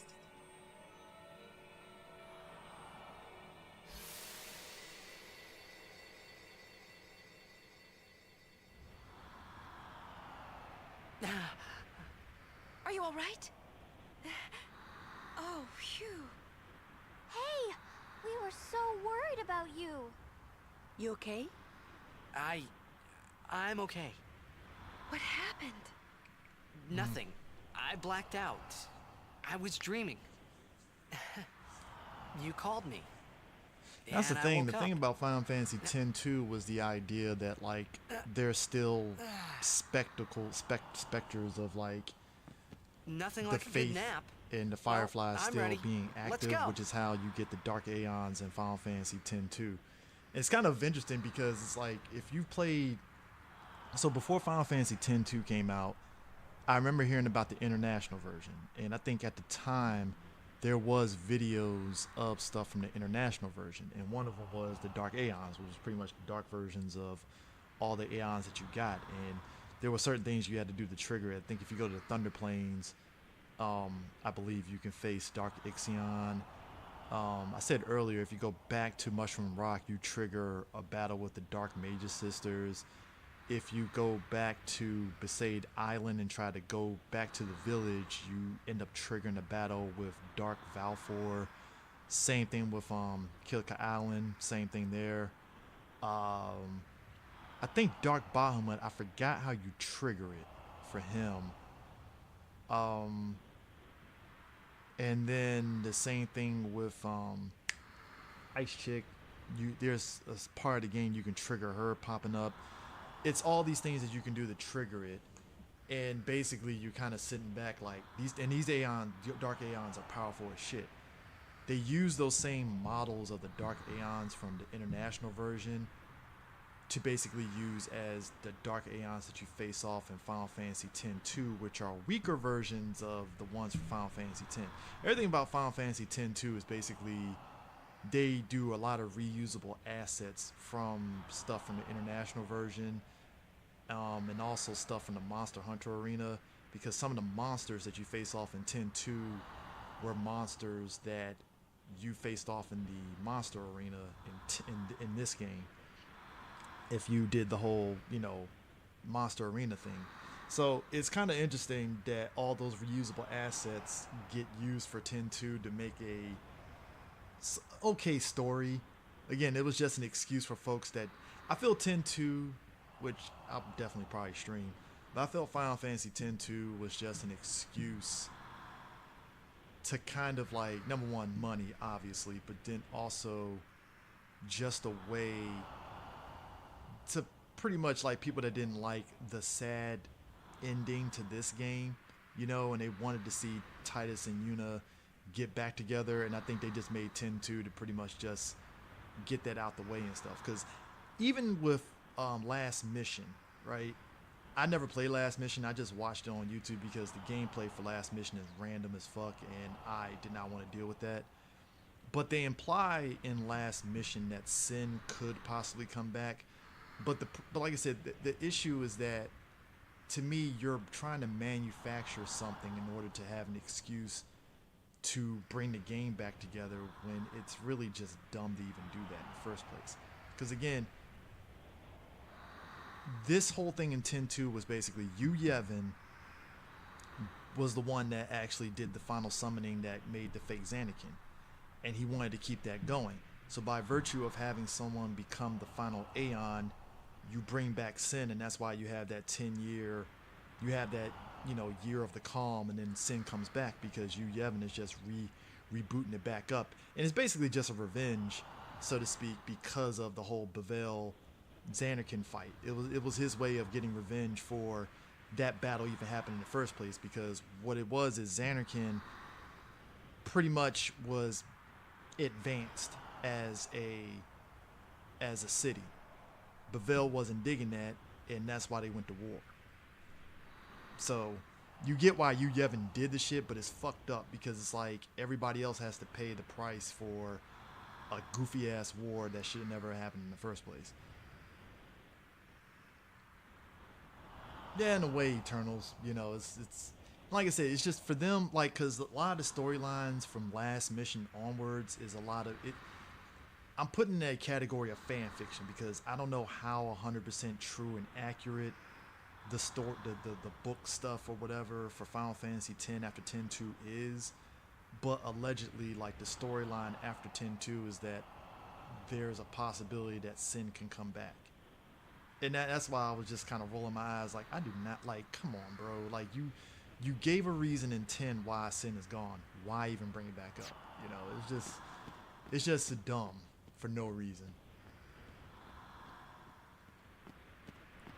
But essentially, you see these Faith here, they're pretty much just working overtime to keep everything going, and yeah.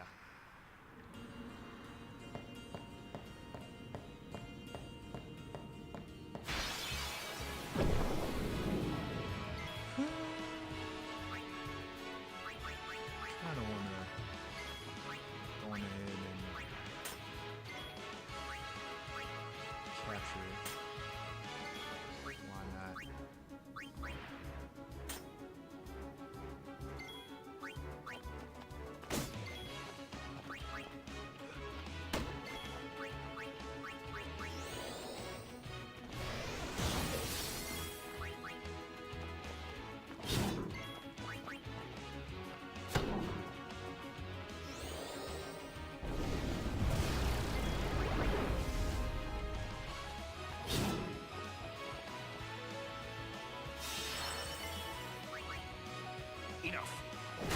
Alright, got Dark Land. That's how it's done. Yeah, I mean, that was the thing in 10-2 where it was like when Titus gets revived, spoilers for old ass game, but like Titus can't necessarily explain how he was able to come back. So it kind of turns into, oh shit, god damn, Jesus. Okay, yeah, what the fuck?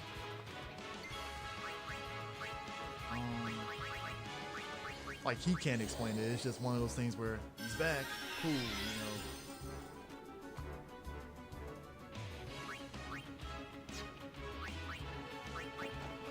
Oh, I forgot. Horn has fleet. I'm stupid.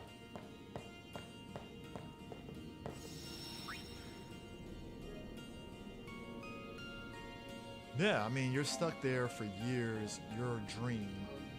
You're pretty much re-upping on everything. Like basically you go in, like I think when you go inside Sin is a different city altogether inside of it. Like it's an entity in and of itself.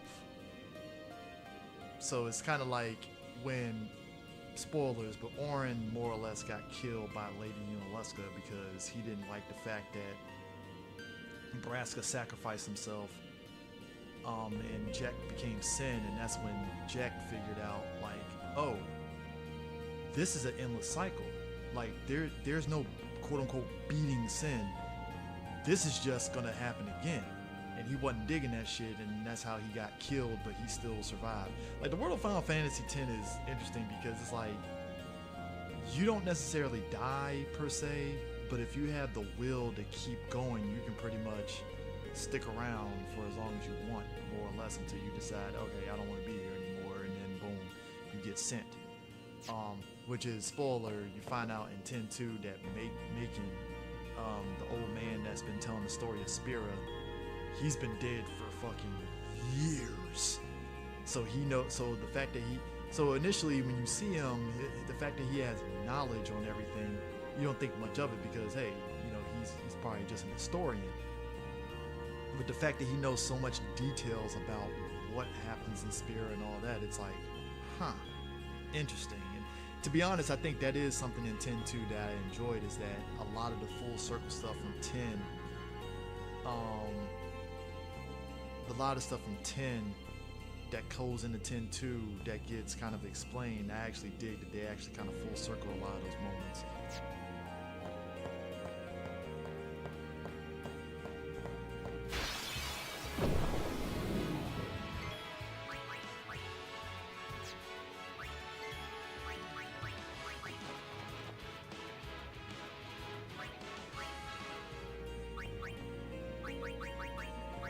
Seymour, to me, like, I do dig that he is definitely one of those Bishonen villains and such, but, you know, Seymour is Seymour.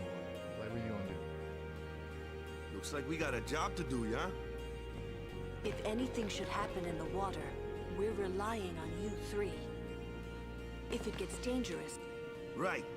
Be careful.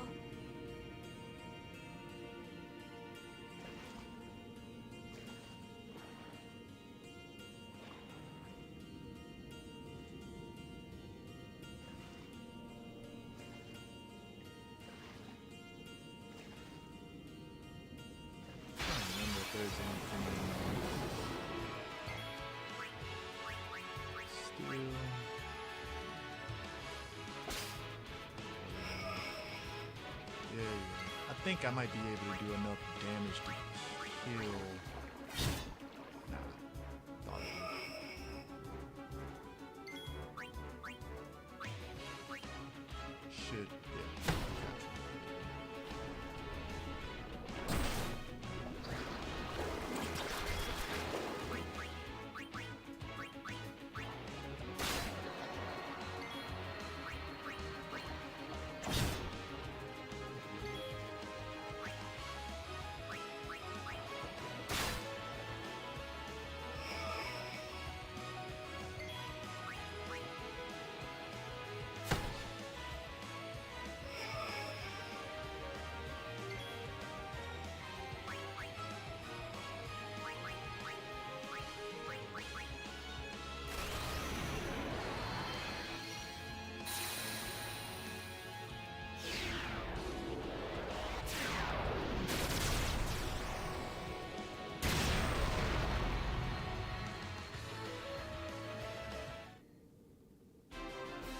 would like to learn Blitz Ace already. Jesus. Like, I really was trying to go about learning Blitz Ace so I can be done with it, but because I had Energy Rain since shit. I had Energy Rain since was it me and Haro? I believe, maybe.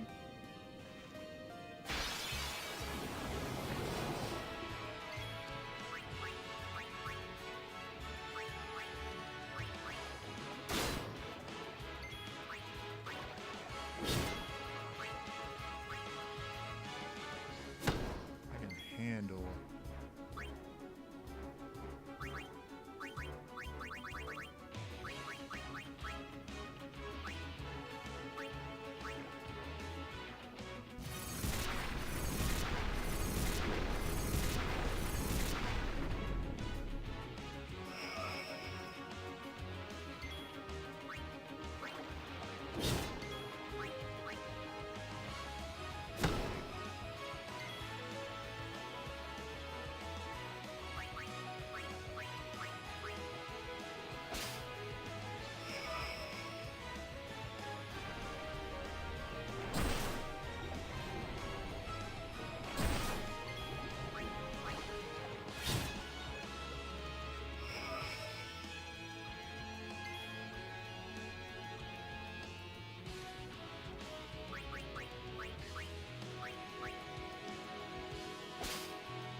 Kill.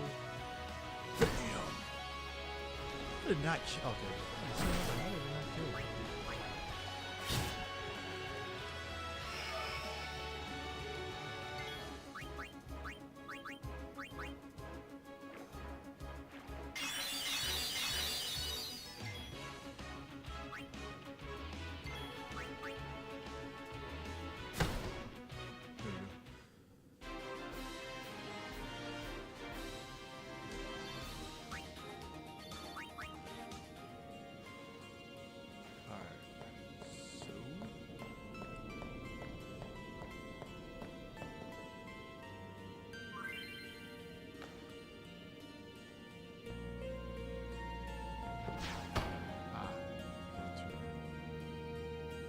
Too early.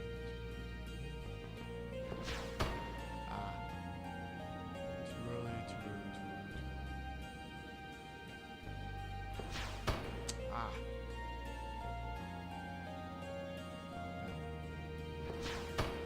Oh, come on.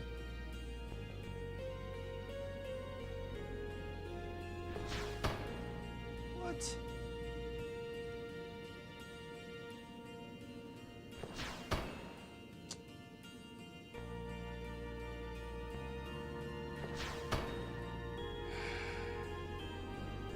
Gonna be one of those fucking moments, ain't it? Thank you.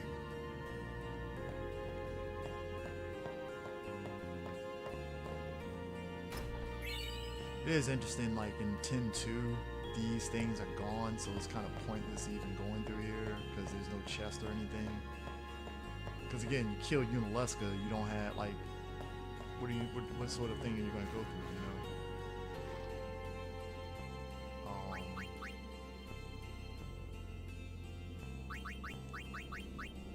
So it is kind of funny how that works.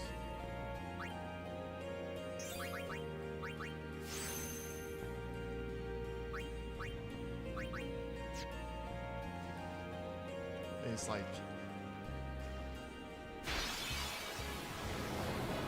yeah, ambush by fucking these things. Yeah, fucking love it. Poisons.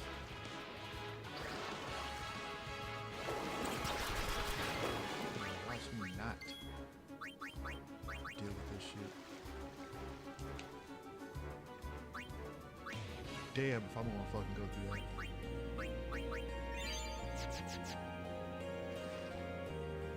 But yeah, this game, it's kind of interesting because like the beginning of the game, it's crazy how much you can break the game early as shit.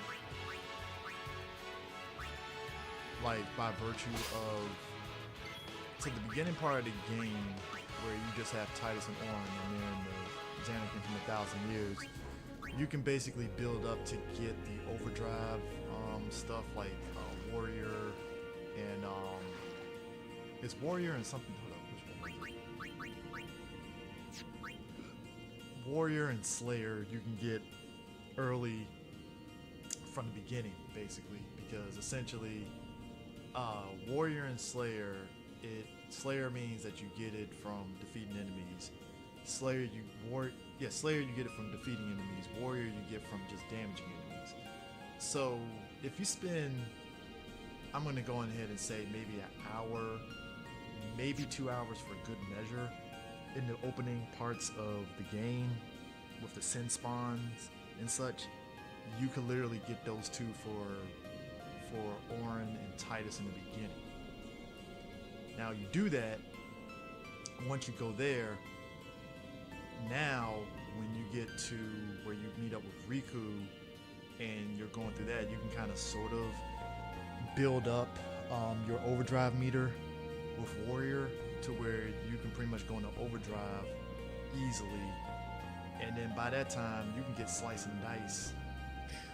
I'm gonna be real, probably get slice and dice when you get to Besaid Island. Like when you're leaving Besaid Island, if you kind of sort of grind-ish a little bit there, you can get slice and dice there. And then when you do the SS Licky and you're fighting Sin and the Sin spawn, I would say max 2 hours of just killing the Sin spawn and don't even touch Sin, you could literally get a metric ton of AP. And even get Warrior and Slayer for some of the other characters like Lulu and maybe Kamari, to the point to where by the time you get to Kilika Island, you have so much AP. Now granted, you ain't gonna have ability spheres because ability spheres are stupid hard to come by in the early games until you get to me and Hyrule. So you're kind of stuck a little bit with kind of like, you're not gonna be crazy OP, but you're gonna be OP enough to take care of like the Ochu boss on Kilika Island, and because Ochu boss is optional on Kilika Island, and also the Sin spawn that pops up on Kilika Island too. So by the time you get to Mihin High Road, you'll have a ton of AP to where you can pretty much like make huge headway on the sphere grid. And then by the time you get to the first major boss on Mihin High Road, you're like, you're set.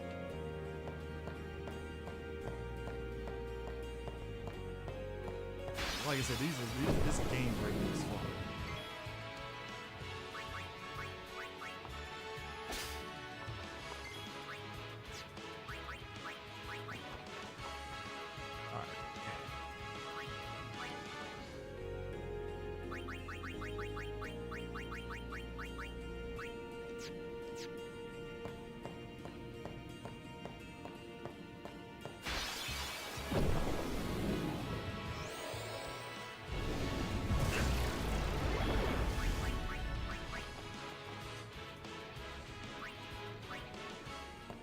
It's kind of interesting because, like I said, I want to go back and play Final Fantasy 12 again, the Zodiac Age version, because that's another game that, funny enough, if you put a lot of effort into it, you can fucking blow the doors off of breaking that game stupid early too. It's crazy how that works.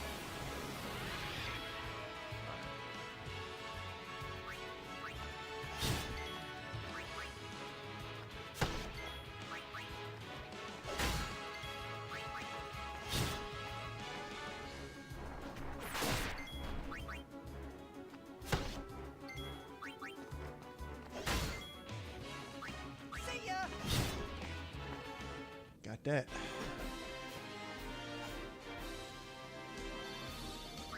Yeah, game breaking stuff.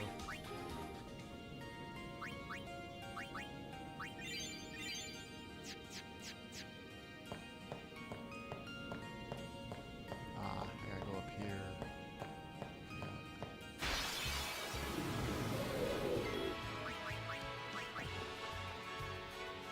Oh, you know what? I need those. God damn it. I forgot. I need to get those. Yeah. This one I need. This one I need.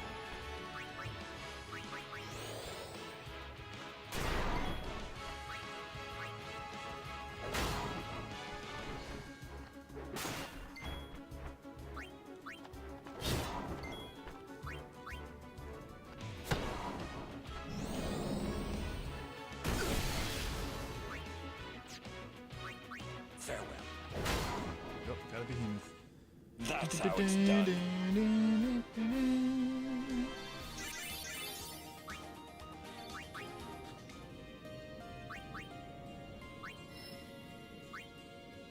I don't know why I keep doing this to myself like this. Shit. Oh.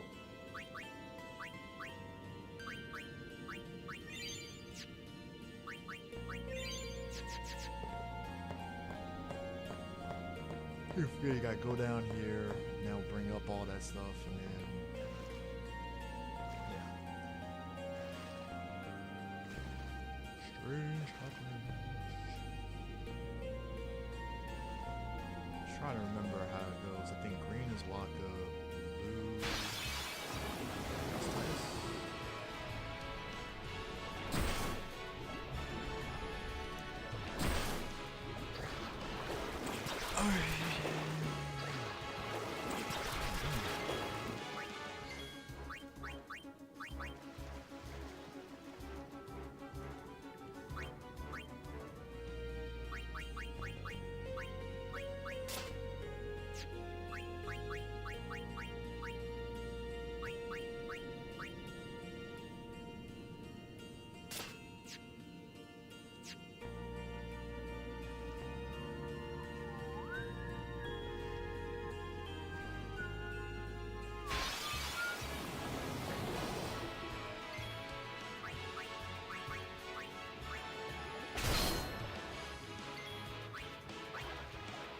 Ah,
stupidest damn thing ever.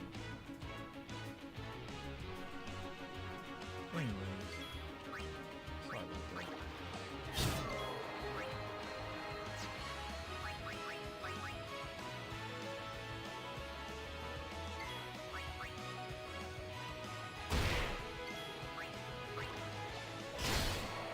There we go.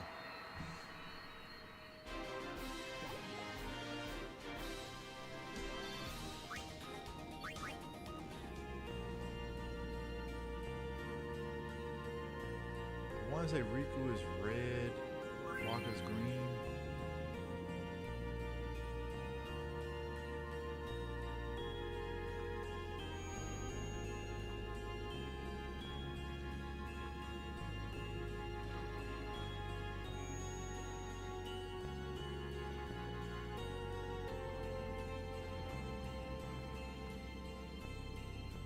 What?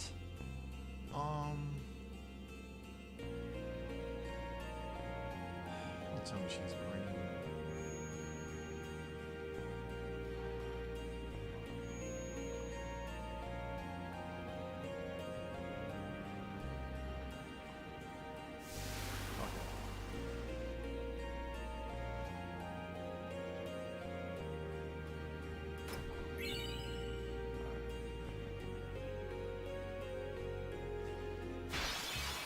I think I'm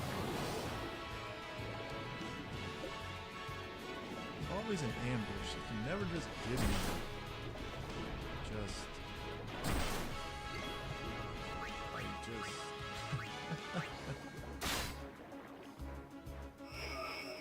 yeah, charging. Yeah, cool.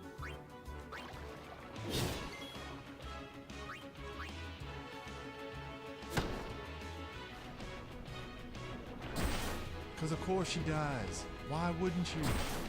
Chick got a fucking defense of a fucking glass cannon.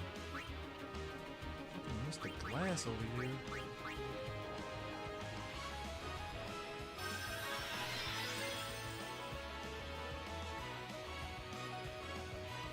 Yeah, they didn't really do a good job of explaining the logistics of, like, I can only assume because of, you know, I guess, Blitzball. That's the only thing I can assume. Damn, this chick, like, what the fuck, man? Like, yo.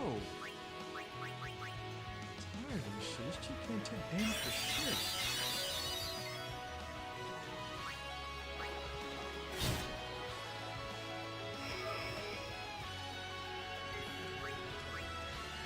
Yeah, I think it's the blitzball thing that they imply. So it's like, alright.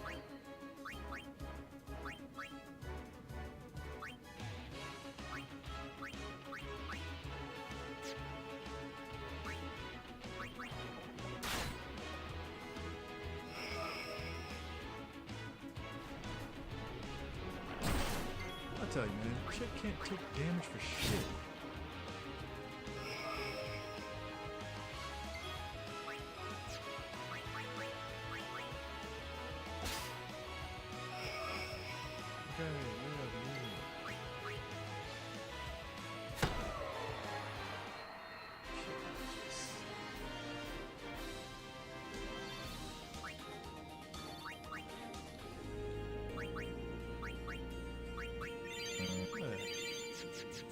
It's like no damage.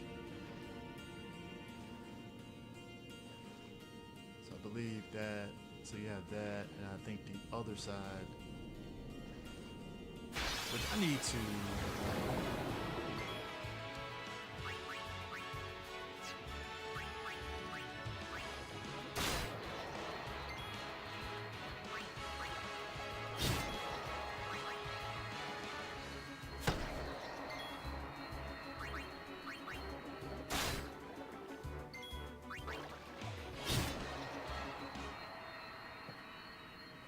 Dun, dun, dun, dun.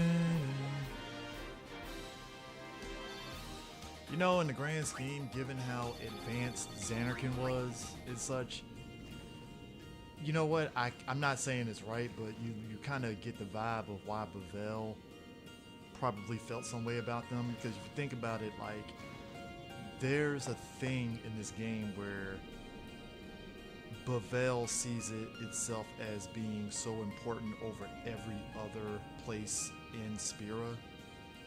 So when you have a place like Xanarkin, which is making huge strides and advancements top to bottom, and like you saw it in the cutscene with when Seymour was kind of showing off what Xanarkin was and stuff, it was every bit of the advanced place that it was. And like I said, ultimately, like the dude said, Bavel's Machina kind of bodied him when he got to war and stuff. And it's like I said, it's a shame because, you know, the nature of what these characters, you know, what that city had to deal with, and just also like I said, you're ahead of the curve, and then now you have a place that's like, nah, we don't like the fact that you guys are moving in a way that you feel you don't need us, so yeah, we're just gonna go ahead and just take you out.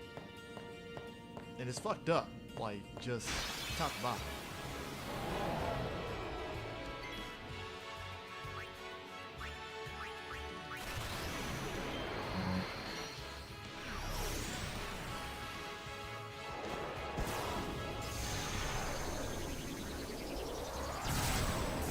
Yeah, they were hypocrites. They said as much.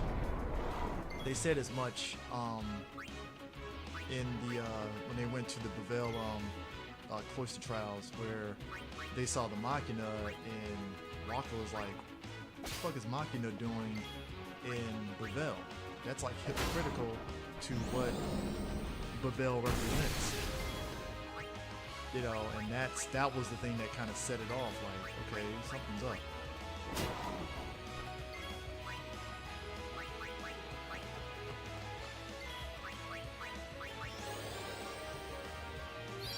But like I said, Babel being hypocrites isn't necessarily surprising because, like, you know, at the end of the day, they effectively, you know, felt that they were more important than everybody else and they can do whatever they want.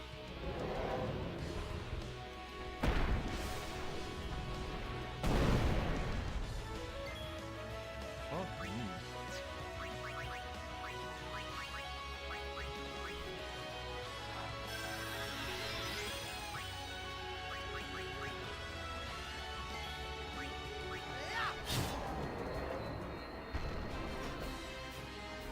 This one of the behemoth monsters that... Oh shit, Waka didn't... I thought Waka... Shit, I thought Waka actually got something out of it. That sucks. I really thought he got something out of it.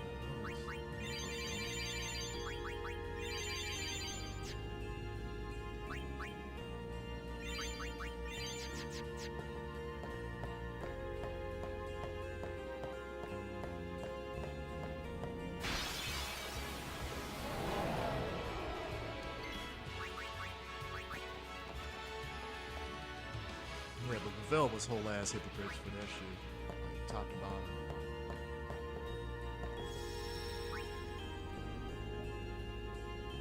But yeah, this is what it is, you know.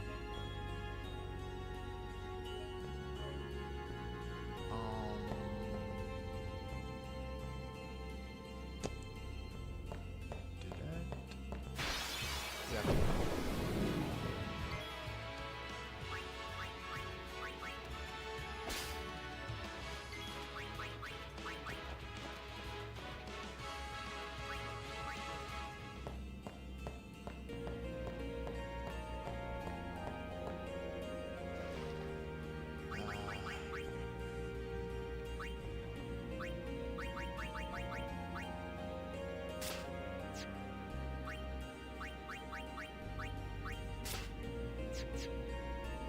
Forgetting that. Remember that. Water. Can use water strike. So I'd be glad when...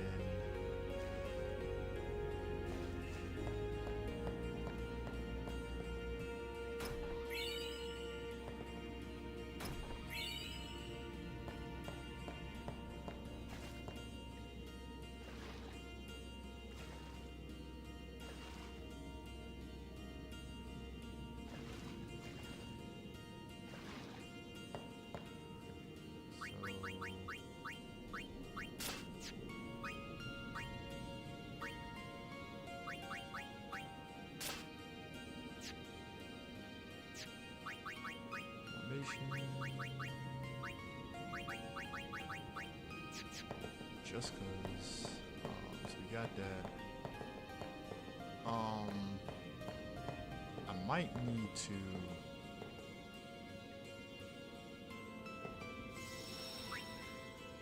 So before I face off against the spectral thing, because again, trying to get everybody back on track here. Sanctuary Keeper.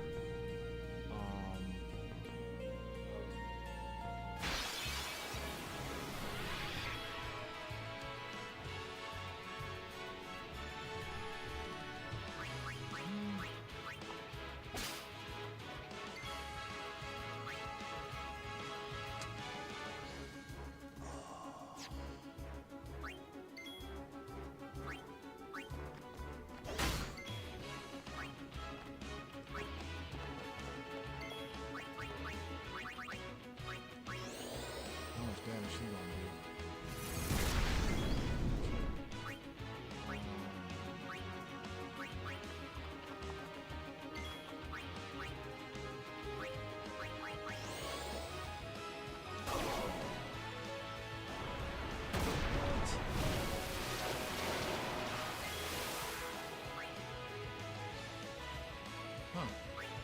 Lulu avoided it. Thank God.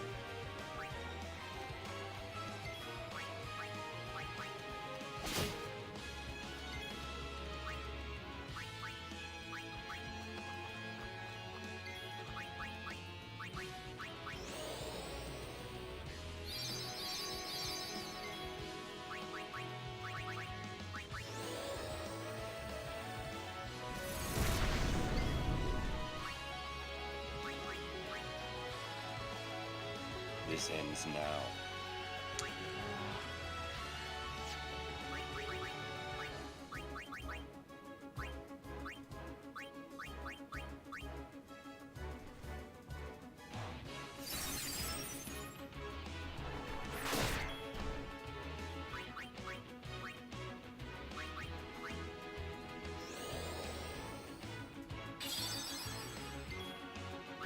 Enough. Done. No time to waste. Let's go. I'm trying to think if that's... Oh, I still need to get those. Yeah. Keep forgetting about that.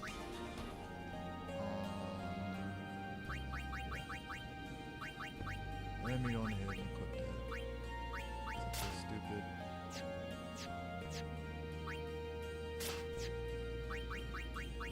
I forgot I still need to get those 4-armed creatures, and technically should be it. Should.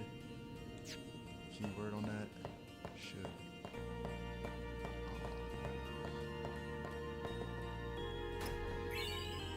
Pep talk. Oh, I need that. Yeah. Damn. Forgot all about that.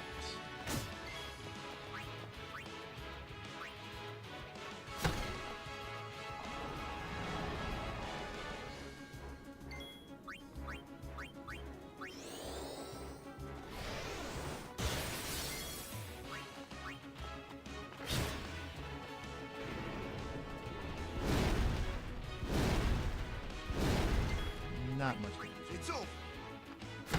Yeah, I keep forgetting about the Grendel.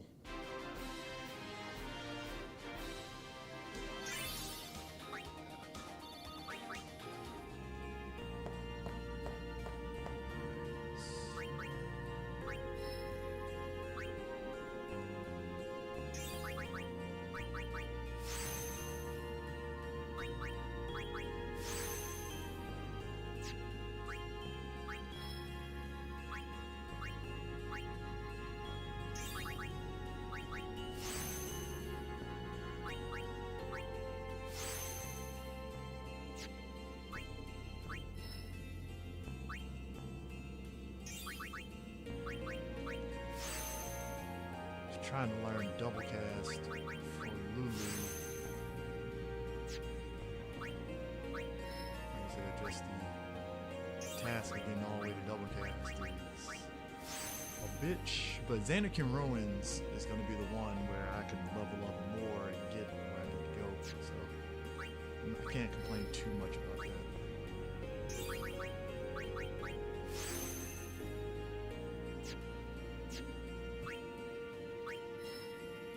Yay, finally.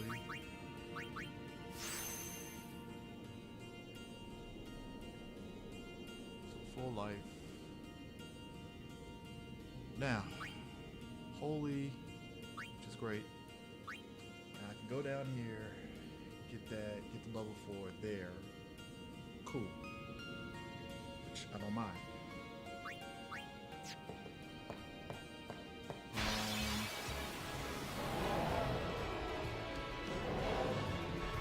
Fucking heave.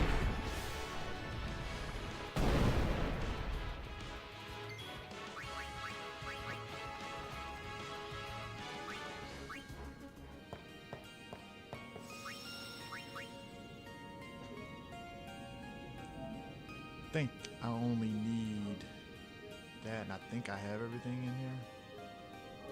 Yeah, because at this point, Spectral Keeper. Oh, you know what? I totally forgot something.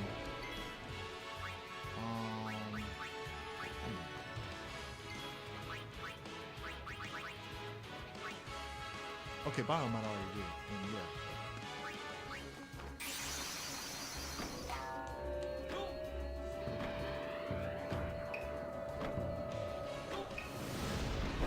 Please help us.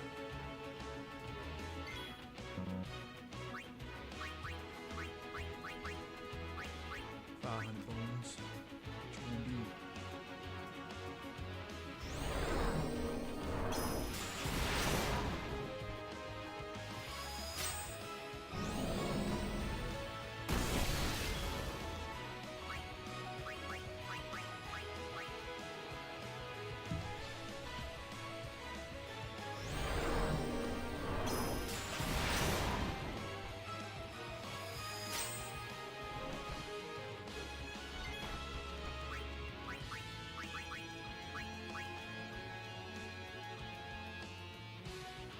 Pay him money, he kills.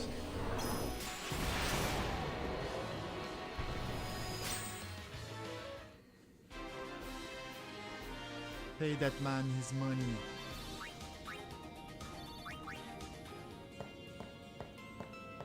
So I have double overdrive, so I can kind of sum it up to do what I need to do.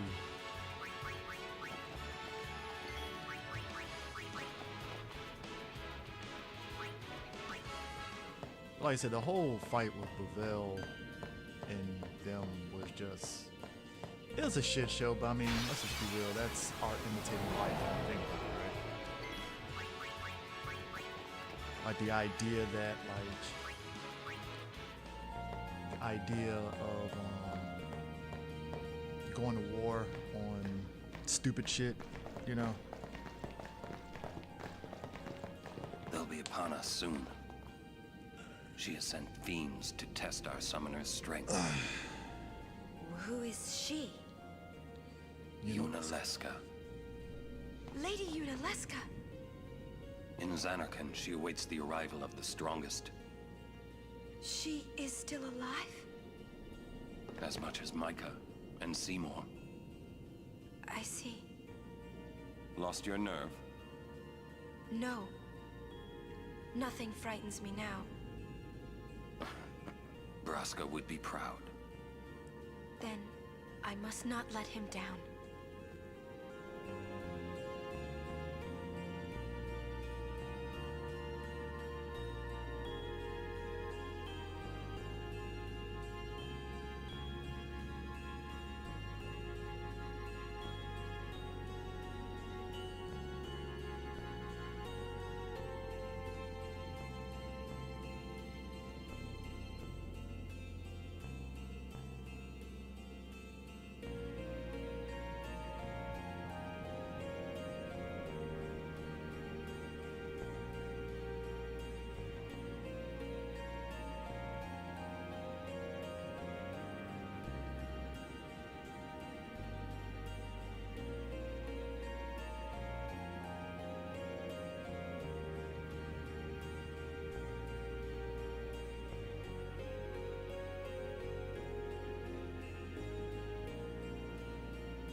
So, pretty much...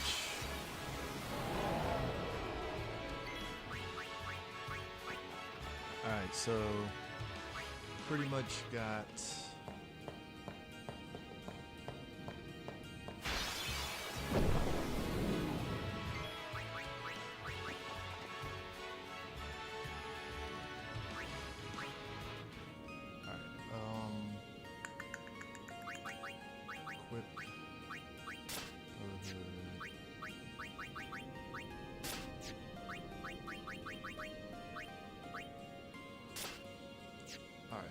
Formation, I kind of want to get Lulu involved, and I want Riku involved up front. At least if I do Hastega, I can poison the Sanctuary Keeper, do my damage and stuff, and then bring out the Aeon and just kill off this thing.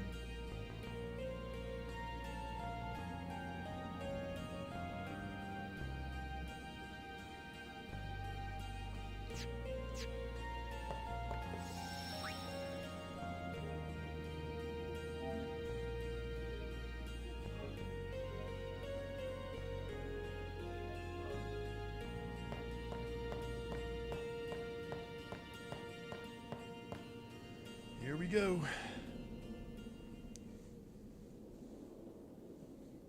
This is another one of those bosses that I fucking, it was a pain in the bitch.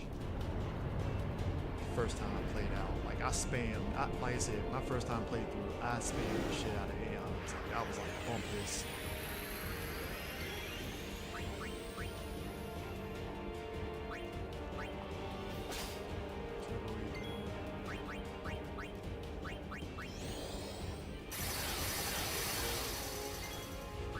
I played through this. I had double cast already, but that okay. So the old sphere grid, the regular sphere grid, not the expert one that I'm using.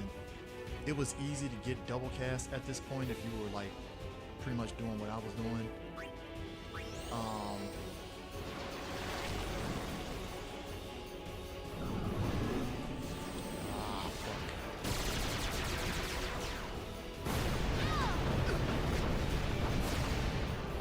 Bad. Okay. So. Horn.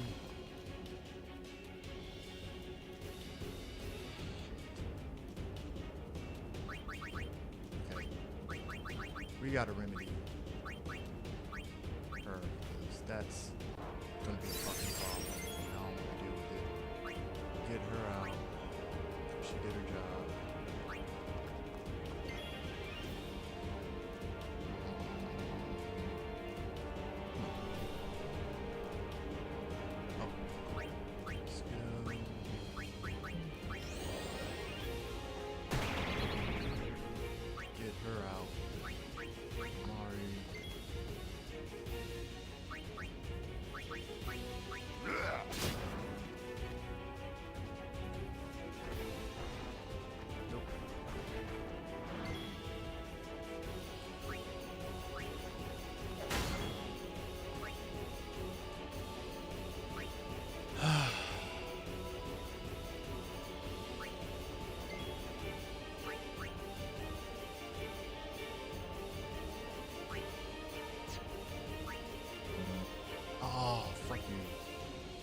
Nope, I don't.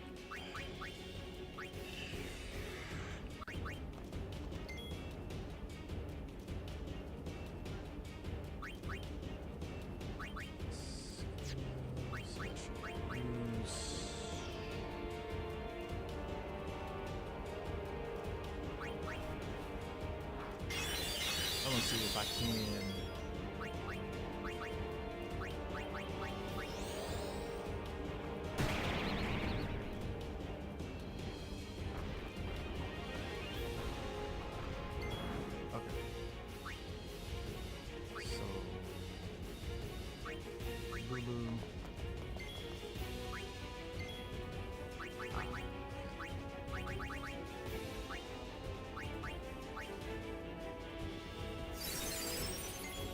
Okay. Now we're talking. I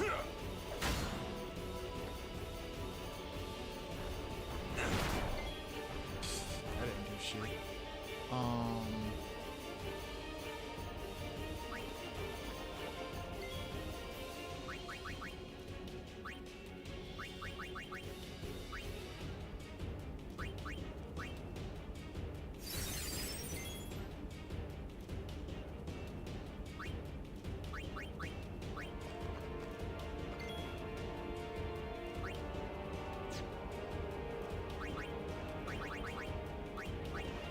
I heard that might kill.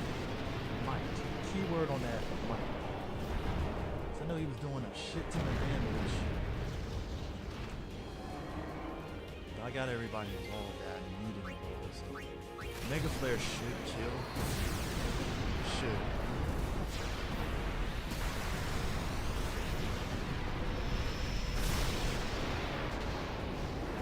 Okay, it did.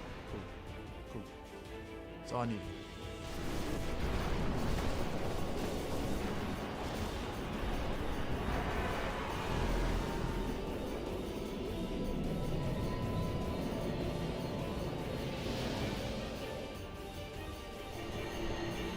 Yeah, I think when I played the first time, I had like all my Aeons in overdrive. I don't think I had Yojimbo at the time, but I had all the Aeons in overdrive. No need. I believe in reach this the game, summit like soon. Bahamut, you don't need anything special for him That's to why I break wanna the stop damage for a limit, bit. but the other ones you need the ultimate weapons to do it.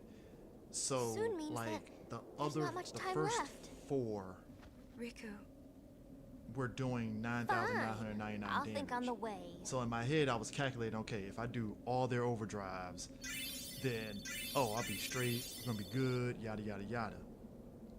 And it worked because basically I was just summoning the Aeons, doing their overdrive, it did damage. And then the Spectral Keeper would like damage them, and I might, if I was lucky, get another overdrive in, but they'll kill them and then boom, back to square one and stuff. So Hey, come on, let's go. We are. Almost there, aren't we? We've come a long way. What's so funny? You remind me of myself. Before, the closer I came to Xanarkand, the more I wondered. When we arrive, Braska will call the final Aeon. He will fight Sin, then die. I thought my mind was made up long before. But when I stood here, my resolve wavered. Never would have figured. Legendary Guardians choke sometimes too, yeah? Legendary Guardian. I was just a boy. A boy about your age, actually. I wanted to change the world too. But I changed nothing. That is my story.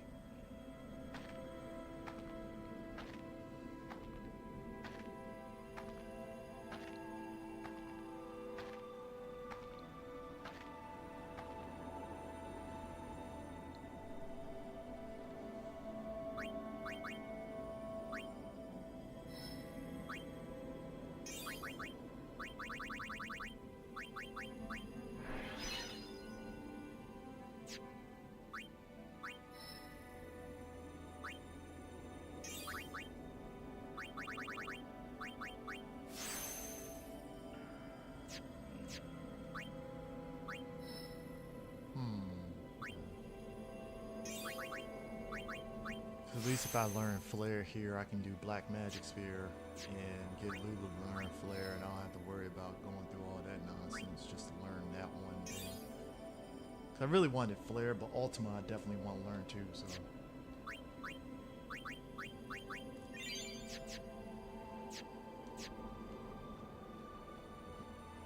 But this is where we get the big reveal reveal number 2 of them seeing Xanarkand, and it's like, yeah, crazy. A city dead for 1,000 years. Crazy. What could have been? A city I had to see with my own eyes.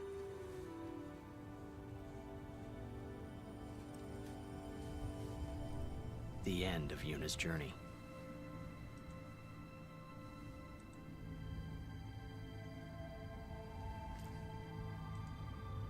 The last chapter in my story. My thoughts, they kept floating up and then slipping through my fingers. Slipping away before I could pin them down with words. Yuna, I say no. If we go down there, then you'll...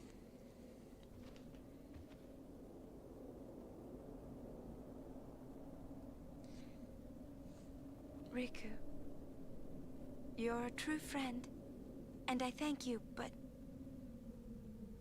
I must go. Down to Xanarkand. I'm not saying we shouldn't go.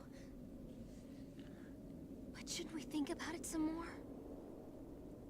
There's gotta be some kind of way we can save you, Yuna! All my life, I knew this moment would come. Yuni... Thank you, Riku. Thank you for everything. Don't say that, Yuni. It's It's not over yet.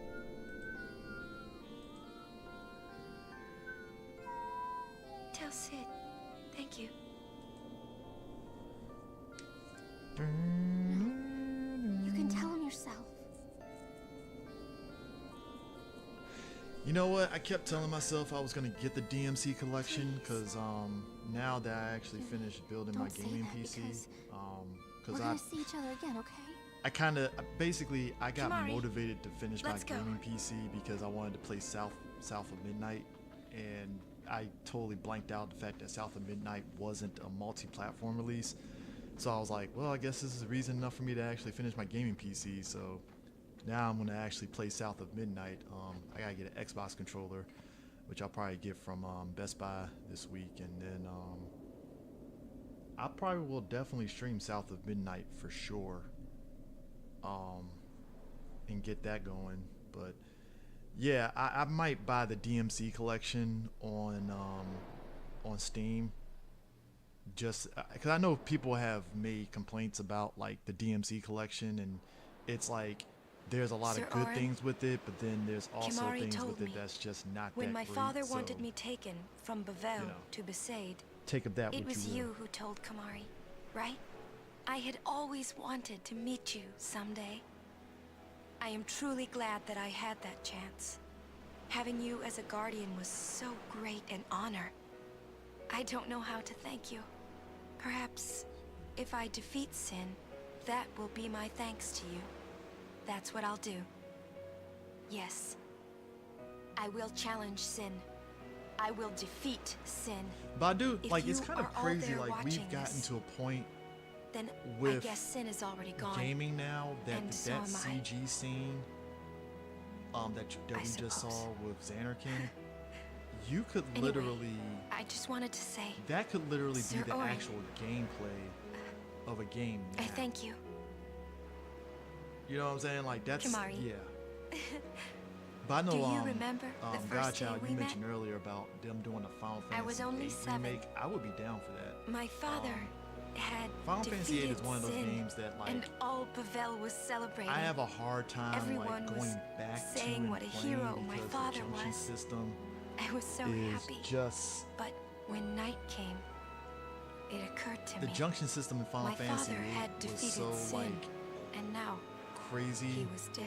that it was just it's hard for me to go back and I play. was all Like I alone. could probably go back I and couldn't play sleep. Final Fantasy 9. So I wandered into the town, away from the celebrating I crowds. could probably go back and play Final I Fantasy stood 9, on the bridge in Bavel, which I probably should where go back my and father play and I had and be parted. good. Standing there, But alone, I could see the fields where OG he had 7 fought Sin. in OG Then 8 or 2 that you it's like, appeared, Kamari. especially with 7 you said having you the were remake and looking for the rebirth and daughter stuff. of Vraska, remember? At first, If I go back to it, I was have to so be in, scared I have to be in the mood. to until I really do it. realized what a gentle person you are. You weren't Devil used May to Cry talking Collection to is one of children. those games where When I told you that I was I played Vraska's enough daughter, of 1 and you said 1 you and would take 3 me as to where I far know what from it's about. Bavel But as you 2 is could. one that I really want to play that because it like was the wish of a man facing I remember death. buying 2 I think and I cried then. I remember getting through that game Because pretty that- quick. And I that think was the when I only knew good my thing that father came was out of that dead. game was like the And extra I outfits that you would get for never unlocking see it, like the him diesel again. outfits and stuff. But I remember You coming out of that just held game me. kind of like, Without saying all a right, word. that happened. It is what it I is, cried kind of thing, after you know? we got to Besaid too. When you tried to go, after leaving me in the care of the temple, I held on to you crying, "Don't go, don't That's right, go." Andor Season 2 And drops you tomorrow. listened, Kimari. First 3 episodes. You stayed. That's gonna be great. Kimari, thank you. It's like Thank you Daredevil, so much. Born Again season is over, and then And boom, I've we're going always right liked back your into broken horn. another show, Andor, which is great. Waka, Lulu.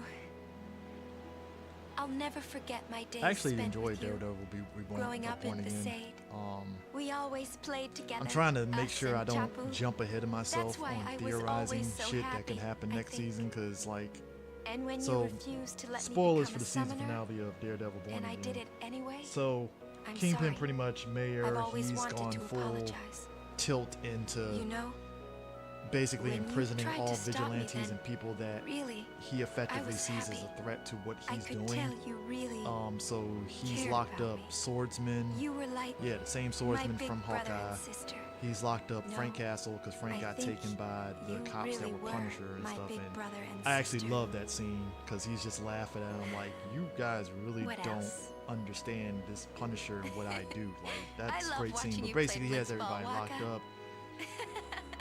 They I tease even the love fact it that when you Punisher scold pretty me, much more or Lulu. less escapes and stuff because he breaks a guard's hand. Really? But at any rate, Matt is basically talking to I guess that what's her face, the newest and he's Guardian. basically saying, "Hey, we need an army." Now that can imply Star player multiple of the things. Xanarkand Age. The army could be like some of his friends, you know, cops and lawyers and stuff. But in my head, I was getting ahead of myself. I'm like, oh shit, does that mean we're gonna get Luke Cage and Jessica Jones back and Iron Fist and stuff? That's gonna be his army and stuff. And then I had to stop myself. I was like, wait, We haven't even known let each me other chill that out on long, that but- because I don't want to jump ahead of myself and I've never wanted to feel some way about So a this prediction is what not it feels happening. like. But I had to It's a stop much more myself because I'm like, wonderful it could feeling be than anything I different had than what ever I'm thinking in imagined. my head. And Wonderful. if it does happen where we get Luke it Cage and hurts Jessica Jones sometimes. popping up as a sort of back end to get those people back into the fold, cool. If it doesn't, I cool. wonder. It looks like Bullseye might I- be someone that will I just want to be say the one that's thank like you the for wild card everything. to help out Matt in a way. So we'll see. Maybe that's why it hurts. You know what? It's going to be interesting When I think because about us Sony, never being together again at all. after that Craven movie and their little experiment with their non-Spider-Man cinematic universe, I feel Sony is in a position to where they pretty much are at the beckon I'll do of that part over. Marvel Studios and Disney at this point because it's like them. Because other than Into the Spider-Verse movies, they haven't had success on those other films the way they think. I mean, Venom, yeah, but even then, like the amount that they've made off those out those movies dwindled as the movie series kind of went. Like that first movie made damn near close to $1 billion, but then the next two didn't really match it and stuff. And I know a lot of people make excuses for why it is, but I'm like, I think that's bullshit to make excuses. So I think Sony, as much as people saying Sony doesn't lead Disney, I think it was smart of Disney to play the long game and be like, you know what, y'all do what y'all do. You're gonna come back eventually because we know you guys are not capable of actually making a legitimately good Spider-Man movie that's not the Into the Spider-Verse films. So this is, I gotta admit, man, like I always envision myself of like, if I was a person walking through these ruins, what would it be like? And I actually like that they actually get that going because it is kind of like sad that this is the ruins of Xanarkand. This is it. No more. And now we're back to the opening of the game.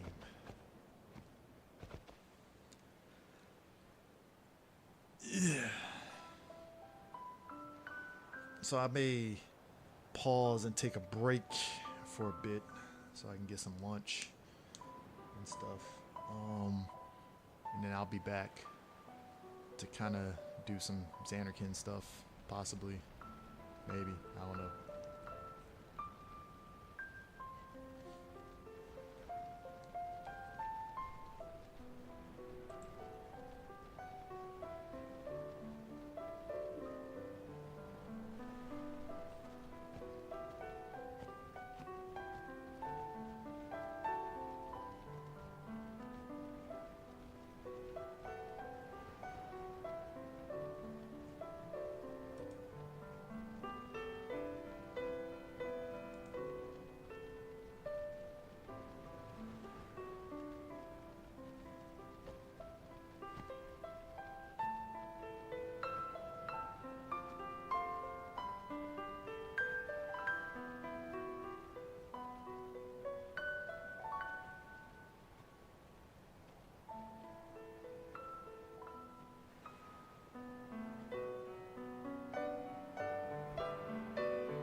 Yeah, and I mean, I think, like I said, Sony pretty much at this stage after Craven.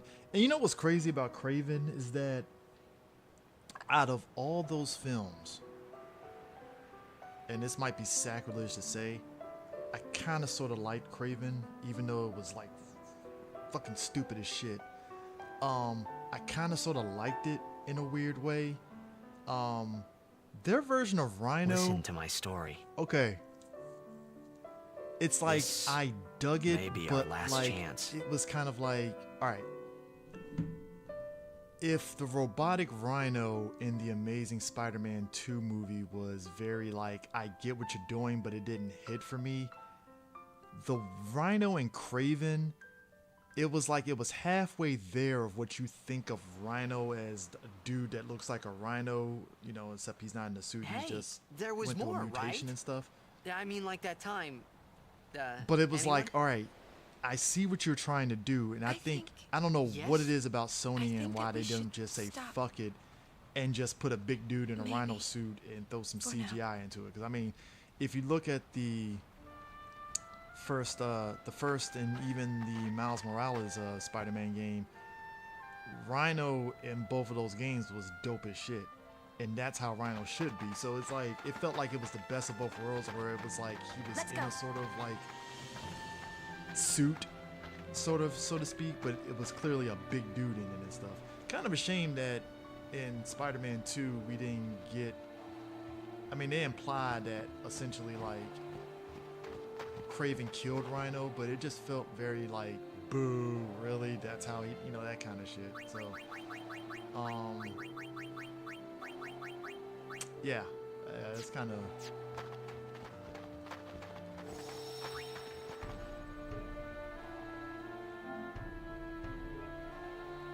But yeah, well, we'll at least get to Zanarkand and then we'll pause. 'Cause I'll definitely be back to stream more.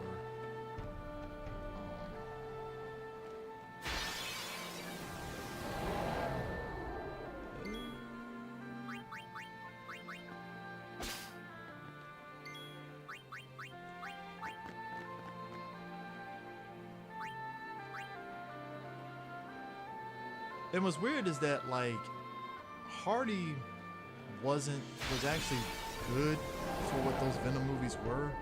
I just think when it got to that third film, I was just irked because it just felt very like, it felt very much like they really, I felt that they kind of really killed the potential of what your movie franchise could have been. You know, like you put in Non or whatever and stuff, and then like you know, again, they put Non in the promos for it and stuff, but like the character really didn't play any sort of factor whatsoever in the movie plot. So, you know.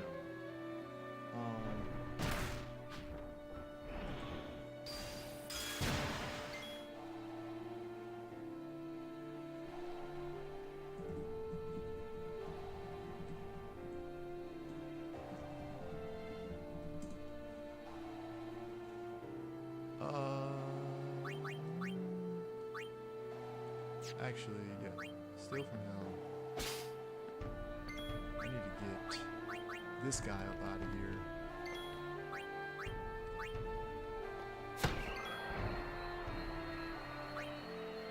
Orange.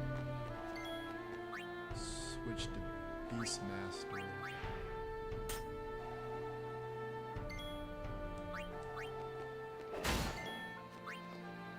Titus.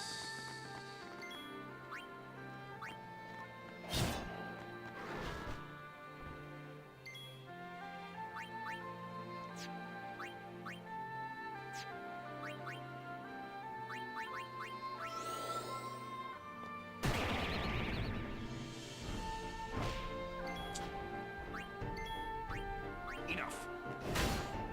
So I got the best. No time to waste. Let's go. So I don't have to worry about that.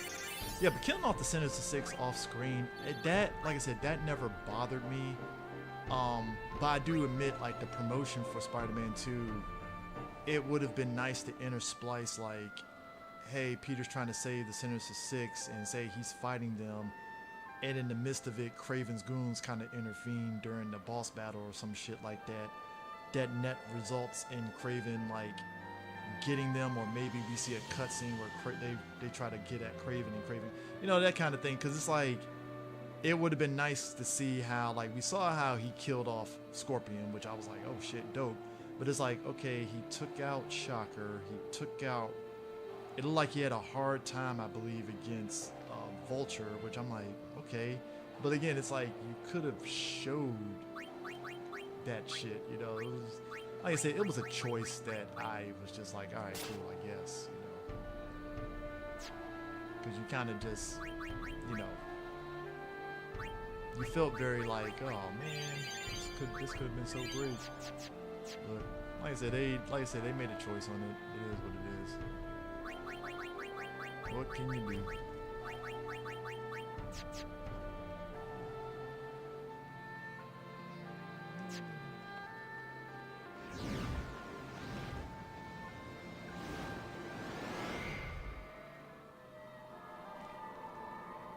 The fact that Xanarkand Dome is like, they're around water. Looks like the far plane. Close enough. Yeah.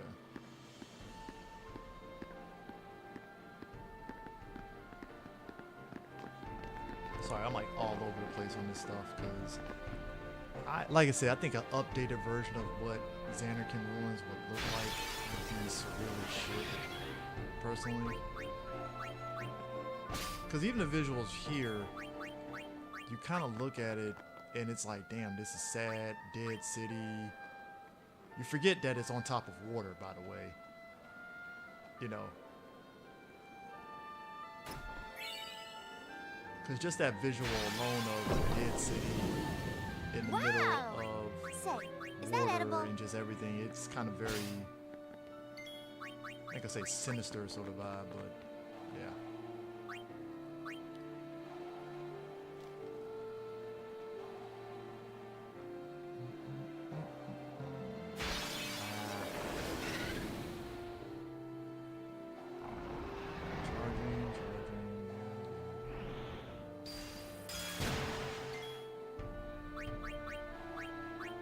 Musk. Not the Elon. But yeah, overall, I enjoyed Spider-Man 2. I definitely think it was hugely Game of the Year material, but like I said, people felt with the way they felt about it and stuff. I think some of the stuff, the negatives were over-exaggerated than what it should have been, but what are you gonna do about it, you know? But anyways, I am going to take a break. Gonna stop right now, and then when I get back, we'll pick it up inside Xanarkand Ruins, and I guess get all the way to Unalesca and, you know, see what happens and such. But thanks for joining in on this, and